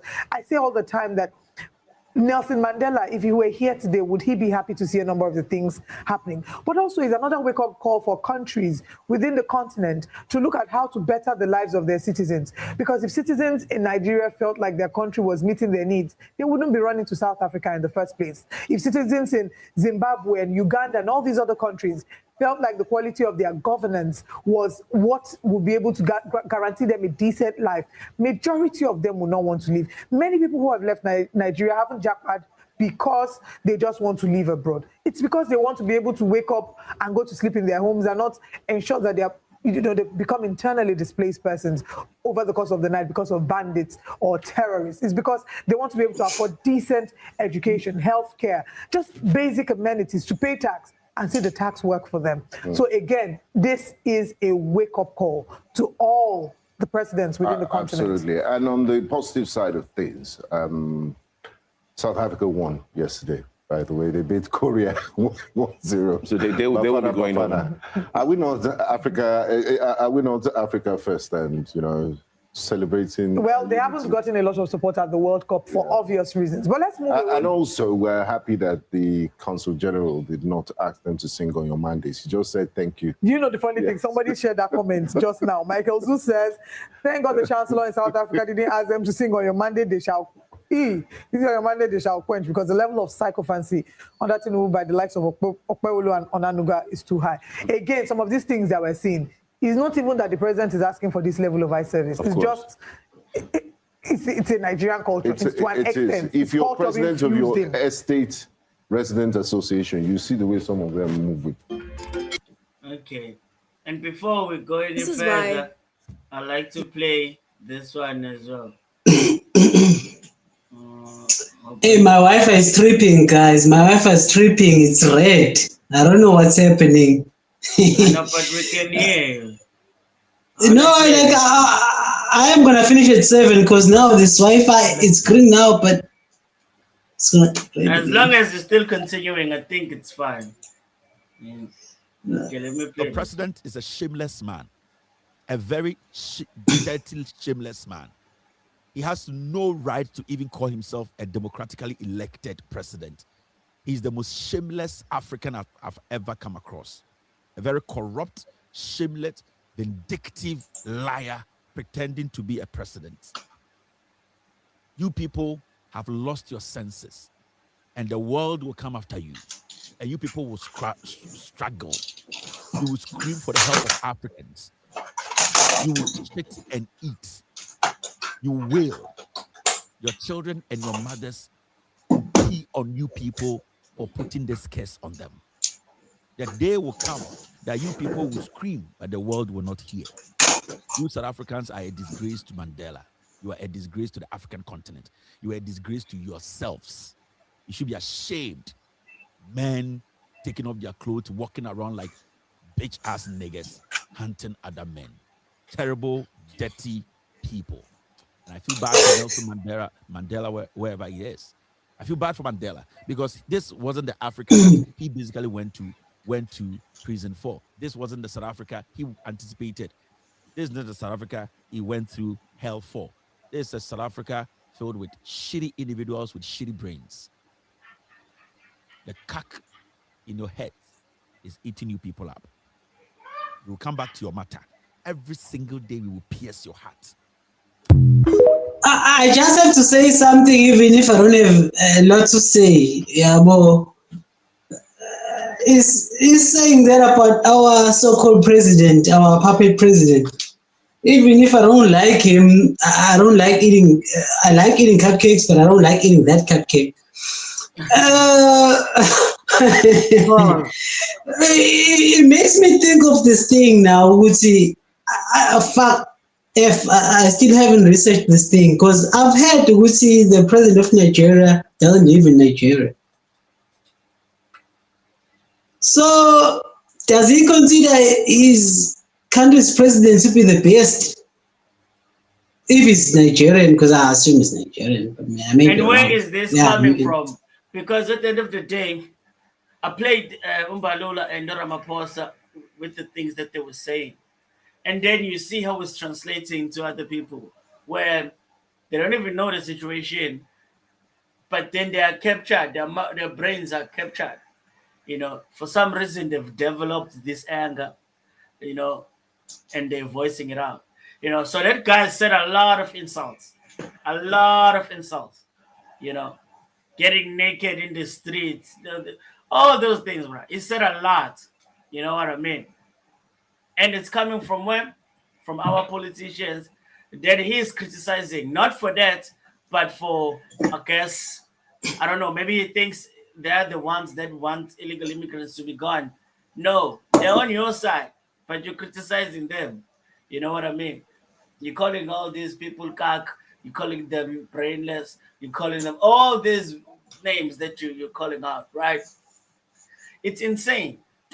But then it's fine for the government to incite such things, you know. Already the division has been created. And then not only that, he goes for the youth, the kids. He goes for the mothers. He goes for like no prisoners left, you know. So at the end of the day, to me, there has to be some accountability to all of this at the end of the day. You know what I mean? At the end of the day, we see all these people, you know. So to me, I don't know. Like, I would say, South Africans, perhaps it's time to just focus on ourselves, you know, and stop playing games, you know what I mean? And stop trying to play the empathy card, you know. Stop all that nonsense and just focus on ourselves, try to enrich ourselves, you know, become the best country we can be. Because this thing Not only is it pushed by the South African politicians to make them think like this, trust me, they've believed it for a long time. Because these things, yes, they can surface right now because now they've risen for saying all these things. But if you've heard them speak 10 years ago, 5 years ago, and whatnot, you would know. Even when South African teams go and play in these AFCON tournaments, whether it be Chiefs, Pirates, Sundowns, and whatnot, we know the complaints from the South African players and stuff and whatnot, and fans, and how they treated in the stadiums and all those things. But none of those people will have called those people xenophobic and whatnot, all those things. You know what I mean? So it's been years. Yes, bro. They've always shown their hand. You know what I mean? So luckily, because the situation is changing, we get to just see them flat out. You know what I mean? Lindo, I was observing the brother talking. Look, you have to look at the energy a person is in. I mean, the guy is emotional for some reason. I don't know. I don't know if it's for this real issue or, something else. I don't know, But the guy is very emotional. And he's saying a lot of things that are not real necessarily. The world will turn against you, your children will suffer, they will die, they will eat what dust or whatever. There's nothing there. You know what I mean? There's nothing there. So, I think we need to find those Africans who are sober about the situation and what needs to happen. The reality is our thinking is not all the same. And that's just the reality. But you will find those who share, like-minded individuals. You'll find them, you just have to be careful of grifters. Like Venus was warning us, I mean, some of these messages that are positive about South Africa, it just seems like a social media grift, many of them. Some of them may be true, you know what I mean? So there might be a point there, but the point being, let's find those individuals who understand what needs to happen. Because ultimately we live on this continent and there's a lot going wrong that we can see.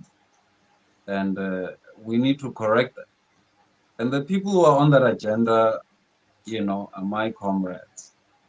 You know what I mean? The people who are on that specific agenda of making Africa better are my people. So yeah, I don't think there's much to say in that guy. I didn't hear any strong arguments of anything. I just heard emotional outbursts. Spani would say, he was crashing out. Yeah, he was crashing out, bro. You know what I mean? He was just crashing out. There's nothing more to say, there's no valid anything that was said in that episode. And it's it goes back to those weaknesses I was talking about. These emotional outbursts, another weakness. You know what I mean? It doesn't project strength, that thing. You're all over the place. You're saying a million things at once. For you to deal with any particular issue, you have to be disciplined and focused. If you're everywhere, all over the place, we know, this is not anything to engage in. You know what I mean? There's nothing there. So that's all really I can say about that guy. But also to point out, this this reference to Nelson Mandela. Bruh. Hey, bro, I know Nelson more than you. I must say. And I have to say honestly, right? I know Nelson more than you. And I possibly know Nelson in a nuanced manner more than you. Don't just throw out Nelson Mandela wouldn't be happy about this. What do you know? What do you know? I remember. How do you know? I remember who was it Immortal Technique? Immoral technique was like, you know, I keep hearing people talking about Tupac went like this. What you know about a dead man's thoughts? You know what I mean? What you know about a dead man's thoughts? Because even as human beings, we are constantly evolving. How do you know if Mandela was still alive in 2026? How do you know how he would have evolved from the time, you know, from back then until now? Like, come on, man. You know what I mean? This is the problem. It is religion in the brain of African people. It's not just about going to a church or a mosque. Religion is deep in the African brain. The inability to think and evolve beyond and stretch your imagination and engage with people who see things differently. I'm always open to that. You know what I mean? Because it allows us to have critical engagement, which is where the source of innovation is. And, you know, we are back behind on innovation, you know? So that's why I was saying, I'm happy for this sort of tussle that we're having, you know, this tussle, you know, this conflict, this friction. It's necessary. You know, that's when something nice is going to come out. You know, something beautiful is going to emerge from that friction. Unless you are, you know, childish, you know, thinking, you know, but you get to see we are starting to be open and speak openly about what we think. And when you have a stupid idea and you articulate it to others, that's when it can be tested. Don't keep it to yourself. Come through, come to the table. 100%. Let's hear your idea. Let's That's test why I it. love Let's all weigh of it. this. Yeah, let's weigh it. Let's test it. You know what I mean? That is how Africa is going to progress. Because then you must look at this scholar, Chinwezu. Chinwezu said Pan-Africanism must adopt a scientific ethos, you know, because he used to criticize Kwame Nkrumah a lot. And he used to be like, why are people attacking me for critiquing Kwame Nkrumah? You know, it's like this guy's a god or something. I'm critiquing him because of what I'm looking at and what I think, but I'm being attacked for it because apparently this guy is holy. You know, he's you know what I mean? He's on some pedestal. No. And that's why I said yesterday, no one is a god to me. You know, even elders, I respect them to the level where they deserve the respect. You know, but, you know, this idea of wanting to hold on to what was happening in 1990 or 1964, that evolved, bro. You know what I mean? Mandela ain't here. Mandela ain't here, and possibly in the coming years, I might be head of state. Then what are you gonna do? You know what I mean? Like, Mandela is not here, bro. Peace to the elder. May he rest and allow him to rest. God damn. You know what I mean? And also, South Africa does not belong to Mandela, bro. Mandela was just a citizen, just like everyone else. And going back to what you I think you said it today as well, but you've been saying it throughout, you know, the other episodes, that these people, bro, are not gods. You know what I mean? So I don't understand this thing of, you know, what would Mandela say? It's almost like you're saying, you know, what would God say? You What know would what Jesus I mean? say? What would Jesus say? You know what? Hey, what are you talking about? You know what I mean? So we have to look forward. That's the only way we can go forward. You know what I mean? So if we continuously look back, and then the thing is with this looking back thing, it's not only looking at past events. It's also adopting past mentality, bro. You know, or maybe even past narratives, because we've all been taught that, you know, Africans in general are of, you know, they are lesser people. Primitive. You know, they are lesser people. They're not smart. You know, they can, you know, whatever. And then the sad part is when I see, you know, the descendants of those people today, you know, almost like looking at their counterparts in that manner as well, to the point whereby this is the thing that creates, you know, not supporting each other and whatnot. because of this idea that you don't believe you can actually come with the brother and build something together. You know, it's like, Yeah, no, Lindo, you know, Lindo, it is, this is my message to Africans. It is 2026. We are heavy in the middle of an AI, artificial intelligence revolution. We can't be doing no petty stuff. This is a serious time, bro. This is like when the first industrial revolution happened, bro. This is a completely new, different world. You know what I mean? You can't be stuck, man. You know, you gotta evolve. This is 2026 industrial revolution. You gotta be looking at what are Africa's prospects in that kind of thing. You know what I mean? It's the fourth, right? You know, what are our strengths? What are our weaknesses in this game?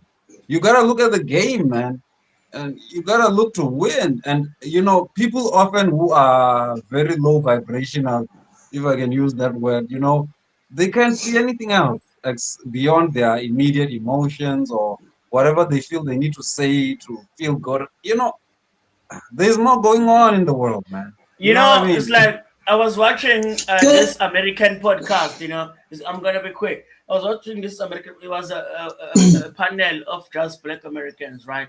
So there were all the people there and middle aged, and then I guess some younger people, not young but mid-20s to 30s, right? So they were talking about the word nigger, right?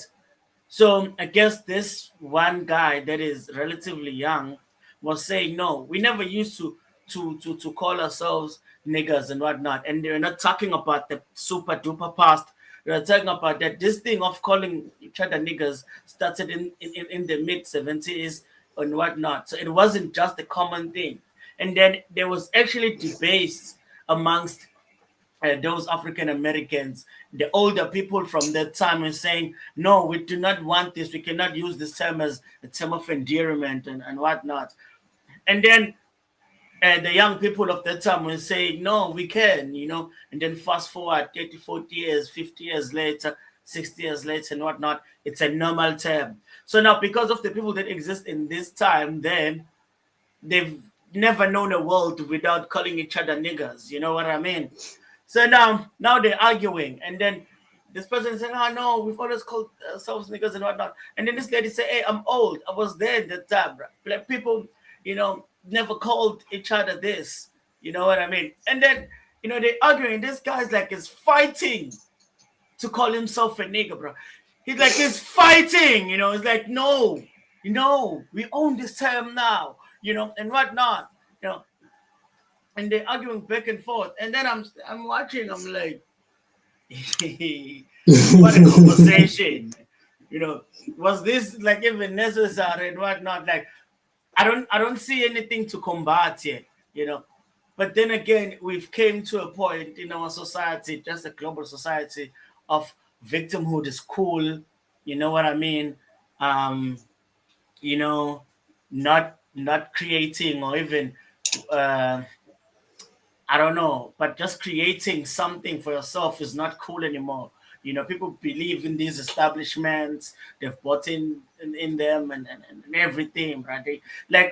In short, it's just a world full of followers, making the job easy for the same people that they call Illuminati, they call all these words. They're ruling the world and whatnot. You're making it easy for them, you know, because you're playing right, you know, in the playbook, you know, you're acting the exact same way that they want you to act. You know what I mean? So, yeah, man, I'm not even sure where I was going with this. Yeah, but before I leave, because this wife of mine, it's green and red, so I'm gonna disappear. So don't worry about it. No. It's not even the wife that I'm on right now, but the wife has just been tripping since 2 p.m. But here's the thing, my last sentence, on this thing of people we can debating. just, you know, let me do it like this. Say your last words, and we all just last words, and then we can close it out. Because we passed 2 hours now. Yeah, we passed 2 hours. So this thing of debating where the people who lived during those times where this term was used, it was very offensive to them. They felt the hardships, whatever that came with that word. And then with this new nigga who really appreciates this term, so they are living in different times. It's different meanings. Yes, Mr. I'm sorry to call him Mr. But Masenga Lafayana said something which I don't know what fuck what it's escaping me right now. But here's the thing. It's different meanings. Yeah, more than delay. So is for it's escaping me. Let me just skip. Let me just skip this. I'm sorry. Let me just skip. But words mean things. You know, they mean things, and meanings of words don't change. Yeah, but you know, we may pretend in the world as if words change and they mean something else now, because as if we're so different than the people from the past. But no, man. yeah, Just because we're watching color TV, it doesn't mean because there was black and white TV. Here's the thing. Life itself was black and white. No. Yeah, I don't know what I'm forgetting because I no longer smoke weed. But here's the thing. It's different meanings. Yeah, well, it's different meanings, and the different meanings mean certain things to different people. Just like there are many English words with different meanings. Yeah, but to just wrap it up quickly, I'll make an example with Tyler.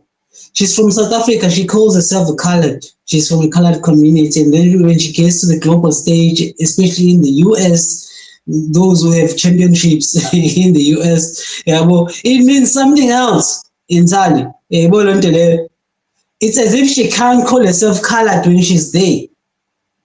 But she always identified as colored. For people there, they're going to misinterpret it because it's a different meaning there in that part of the world. But here in South Africa, it's another meaning. So it's that. No one is wrong or right there. But I'm sure one of them is, it doesn't have substance and thingy to be called the same thing. Yeah, but yeah. So and then on this part of what is it? Shit. Why am I forgetting now? Okay, I'll remember it quick and then I'll come back and say that. Yeah, I was saying a call. My apologies. Yeah, brothers, just my last words. All right. Let me say, yeah, I hear you, Venus, and I see what you're saying, but words do have meaning, and especially because words are spirit, for me anyway, words carry a lot frequencies, of yeah, this is frequency, and from an African perspective, frequency vibration, it's a lot, it means everything, but again, to Lindo's point, why would I fight for that term? I mean, even if we're talking about different generations, to fight so hard to retain the term nigger, you can fight a lot for other things, like to fight that much and spend cognitive resources, to fight for the.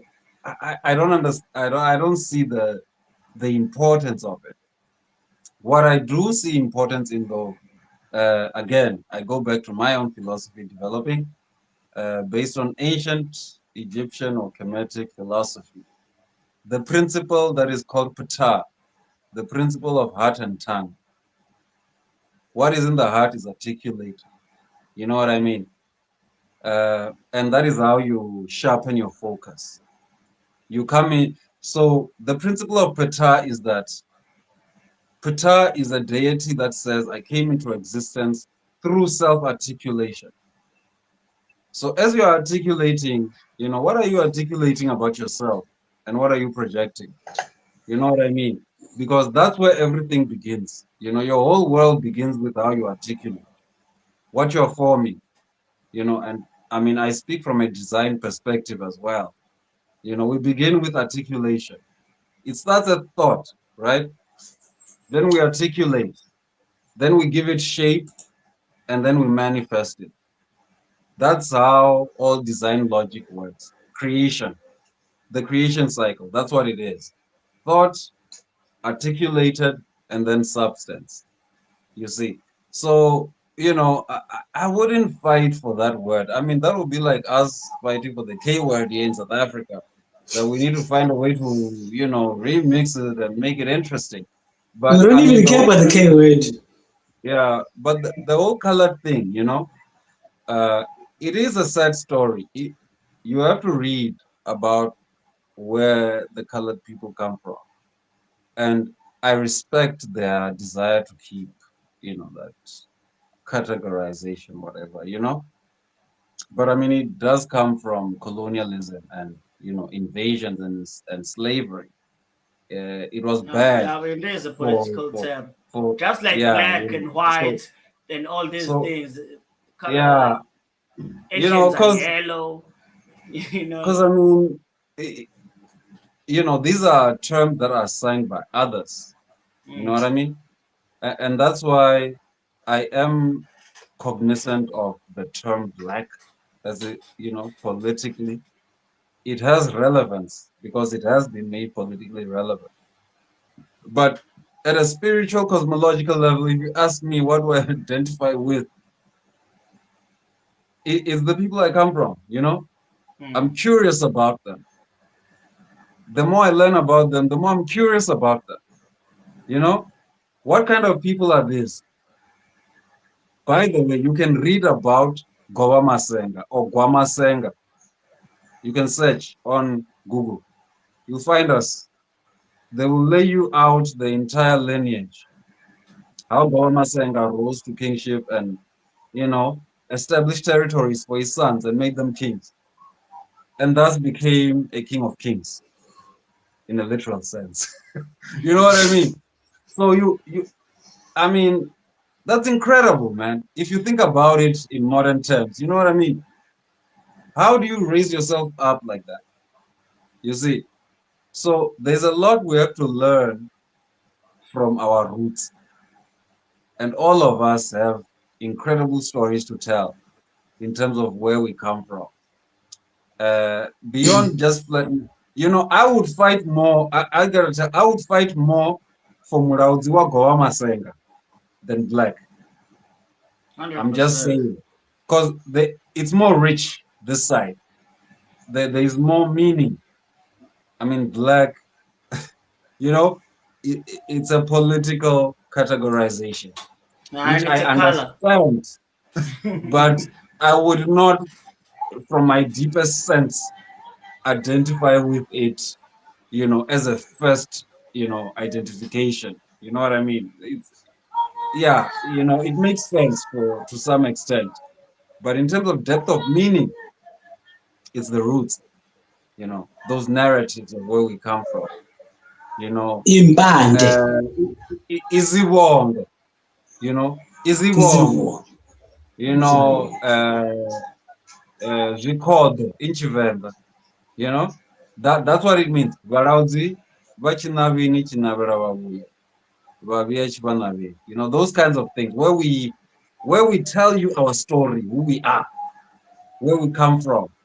You know, this one who fought the lion with his bare hands. These are the kinds of things you will hear in our praise poetry, you know, the one who's undefeatable or stuff like that. You know what I mean? These are our roots and our lineages. So let's look at those things. Let's study those things. But, you know, black remains a relevant political term. You know, but I wouldn't fight for it. I'm just saying. Yeah. Not that hard. Yeah, Not that hard. for Yeah. sure. Not that Yeah. hard. So at the end of the day, also we should, you know, as people in general, you know, stop looking to, you know, these colonial structures and or these politicians to define us. You know what I mean? Because they've always gone against this black thing and whatnot, and you know, I'd be attacked because what do you mean you're not black? You know, you're black, bro. I'm like, bro, you calling me a color right now. You know, obviously I do recognize because I live in this world too. You know, I lived like half of my life calling myself black too because that is the information that I had. You know what I mean?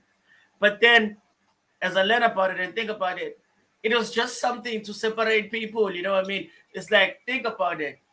It's the whole world. So rather than saying, okay, there's the Zulus there, the whatnot, labeling every South African tribe, and then going to Nigeria, labeling, it's the Igbos, it's the Badba, going to Zambia, you cannot do that. So you know what? These all people look the same, we're going to call them black. These people look the same, we're going to call them white. These people look the same, we're going to call them brown. These people look the same, we're going to call them yellow. Like, in fact, just disrespect. Are you saying they were lazy? They were lazy to think. They didn't want to think too much. Nah, they didn't, bro. And then fast forward in the future, because now we don't know about those conversations. We just came into the world where that already existed. We're like, man, I don't like it, bro. Because those are the same things that make us detach from ourselves. Because if you're saying that we are black, then it takes away all the difference, and the versatility and everything that is different about us. Things that we can it flattens you, man. It flattens you as a human being, because now, I mean, look, Lindo, if I say Manzini, as I was saying yesterday, versus black, I mean, black is already strictly defined according to all the negative stereotypes. But if I say Manzini, the water people, there's a lot to explore there. What do you mean? So you relate to the water element. In what way? And all of that. Now you start to get into science, science of your people. Cosmology. The understanding of the element. You see that it's richer. Yeah. There's more there than... Yeah, 100%, But yeah, you still want to say something, Vinas? No, we've talked about a lot of things, because the rabbit hole always goes deeper than it is what it is. But on what I was saying earlier, the last thing I wanted to end with is that Masenga said something about being in this industrial revolution. I think it's the fourth or fifth, but I think it's the fourth. Yeah. I just want to say I want to come back to, not that we weren't facing reality, we weren't dealing with reality, but reality. South Africans, as Masenga said, we in this technological revolution. So I want to say now, this election is coming on the 4th of November. They're going to be promising new jobs, but those jobs are going to be holding a flag on the N3 or on the N2 to notify the people driving, which there's some work ahead. There's nothing wrong with that job, but we both know it's one of those jobs we take when we can't get the jobs we really want or jobs we started for. So it's the AI digital age now, and I just want to say, everyone that's saying there's going to be jobs, they are lying to you. Maybe in the next 20 years, they are lying to you. So yeah, let me pack it there. They are lying to you. Right. If you don't evolve right now and look after yourself, whether you're baking cakes or you're baking a maquinya or you're making ikota, those are only things we have now. I don't know, the Pakistanis are now making a maquinya. It's time to be productive. Yeah. It should have been about that from the start. That was supposed to be the message Mandela or whoever who were there during 94, they were preaching. Let me end it now. Let me finish now. I don't mean to look down upon our brothers and sisters who are packers at Pick and Pay or checkers, those who are petrol attendants at Engine or Shell Garage. Those jobs, they weren't supposed to be there to begin with. In China, there are shops where you can just walk in, and the shop you pay for what you bought, and then the door will open, and then you go out. In the US and the UK, people are pouring their own petrol. So we need to start, as much as we want to evolve, but there are certain things we need to go. There are certain things we cannot evolve on or evolve from. And just ignore them. To be productive in your own make smaller space, and look after for yourself and those you're surrounded by. There are no jobs coming back. Even the lawyers, the so-called lawyers and paralegals in the law firms, everything is running up. Yeah, let me end it there. Yeah, no, like I want to say that to that, right? I think in Africa, what needs to happen, those who have the opportunities to explore all these things and all of that need to go for it. Those who can't see it yet and still need those jobs you were talking about must still eat. You know what I mean? Let them do that while we do this and build and restore and rebuild our civilization. You know what I mean? And then we can create the opportunities to bring people in to whatever is new and coming in. You know what I mean? But there have to be those who create those opportunities and so on. And I say this because I know we don't have a state that could necessarily support us. You know what I mean? And so it doesn't have to be me and by myself.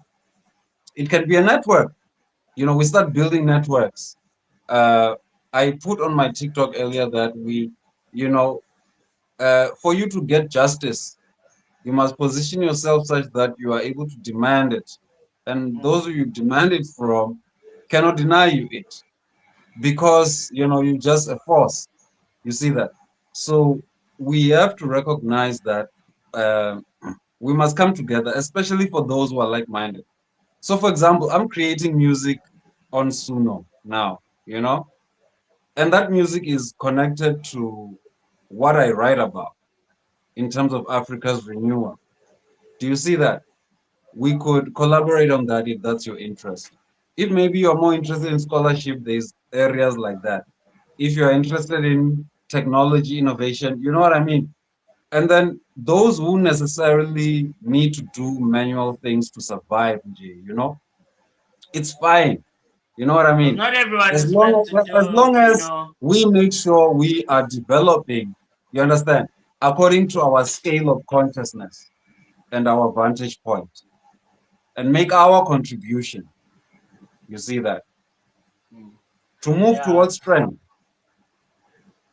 So yeah, man. I mean, on that note, because it was like an educational uh, opinion, so I think it would be appropriate just to end it there. You know what I mean? So thank you guys for everyone who was watching. We didn't have a lot of people today, but it's fine. Maybe they're celebrating. People must just celebrate, and whatnot. It's fine. We'll see you tomorrow, guys. It was an interesting show, and yeah, guys, stay locked in. Like, subscribe. Oh, let me put in the thing there. Yeah. Like, subscribe, comment, turn on your notifications, guys. Stay locked in. We're just a bunch of dudes who are from South Africa, just having conversations about, whatever current events and also the things that we wish, for our nation. And also, whether we like it or not, we still do want the rest of the continent to succeed as well, So, yeah. Thank you, everyone. Yeah, we'll see you tomorrow. Peace out. Peace, brothers. It's been great. Love you too.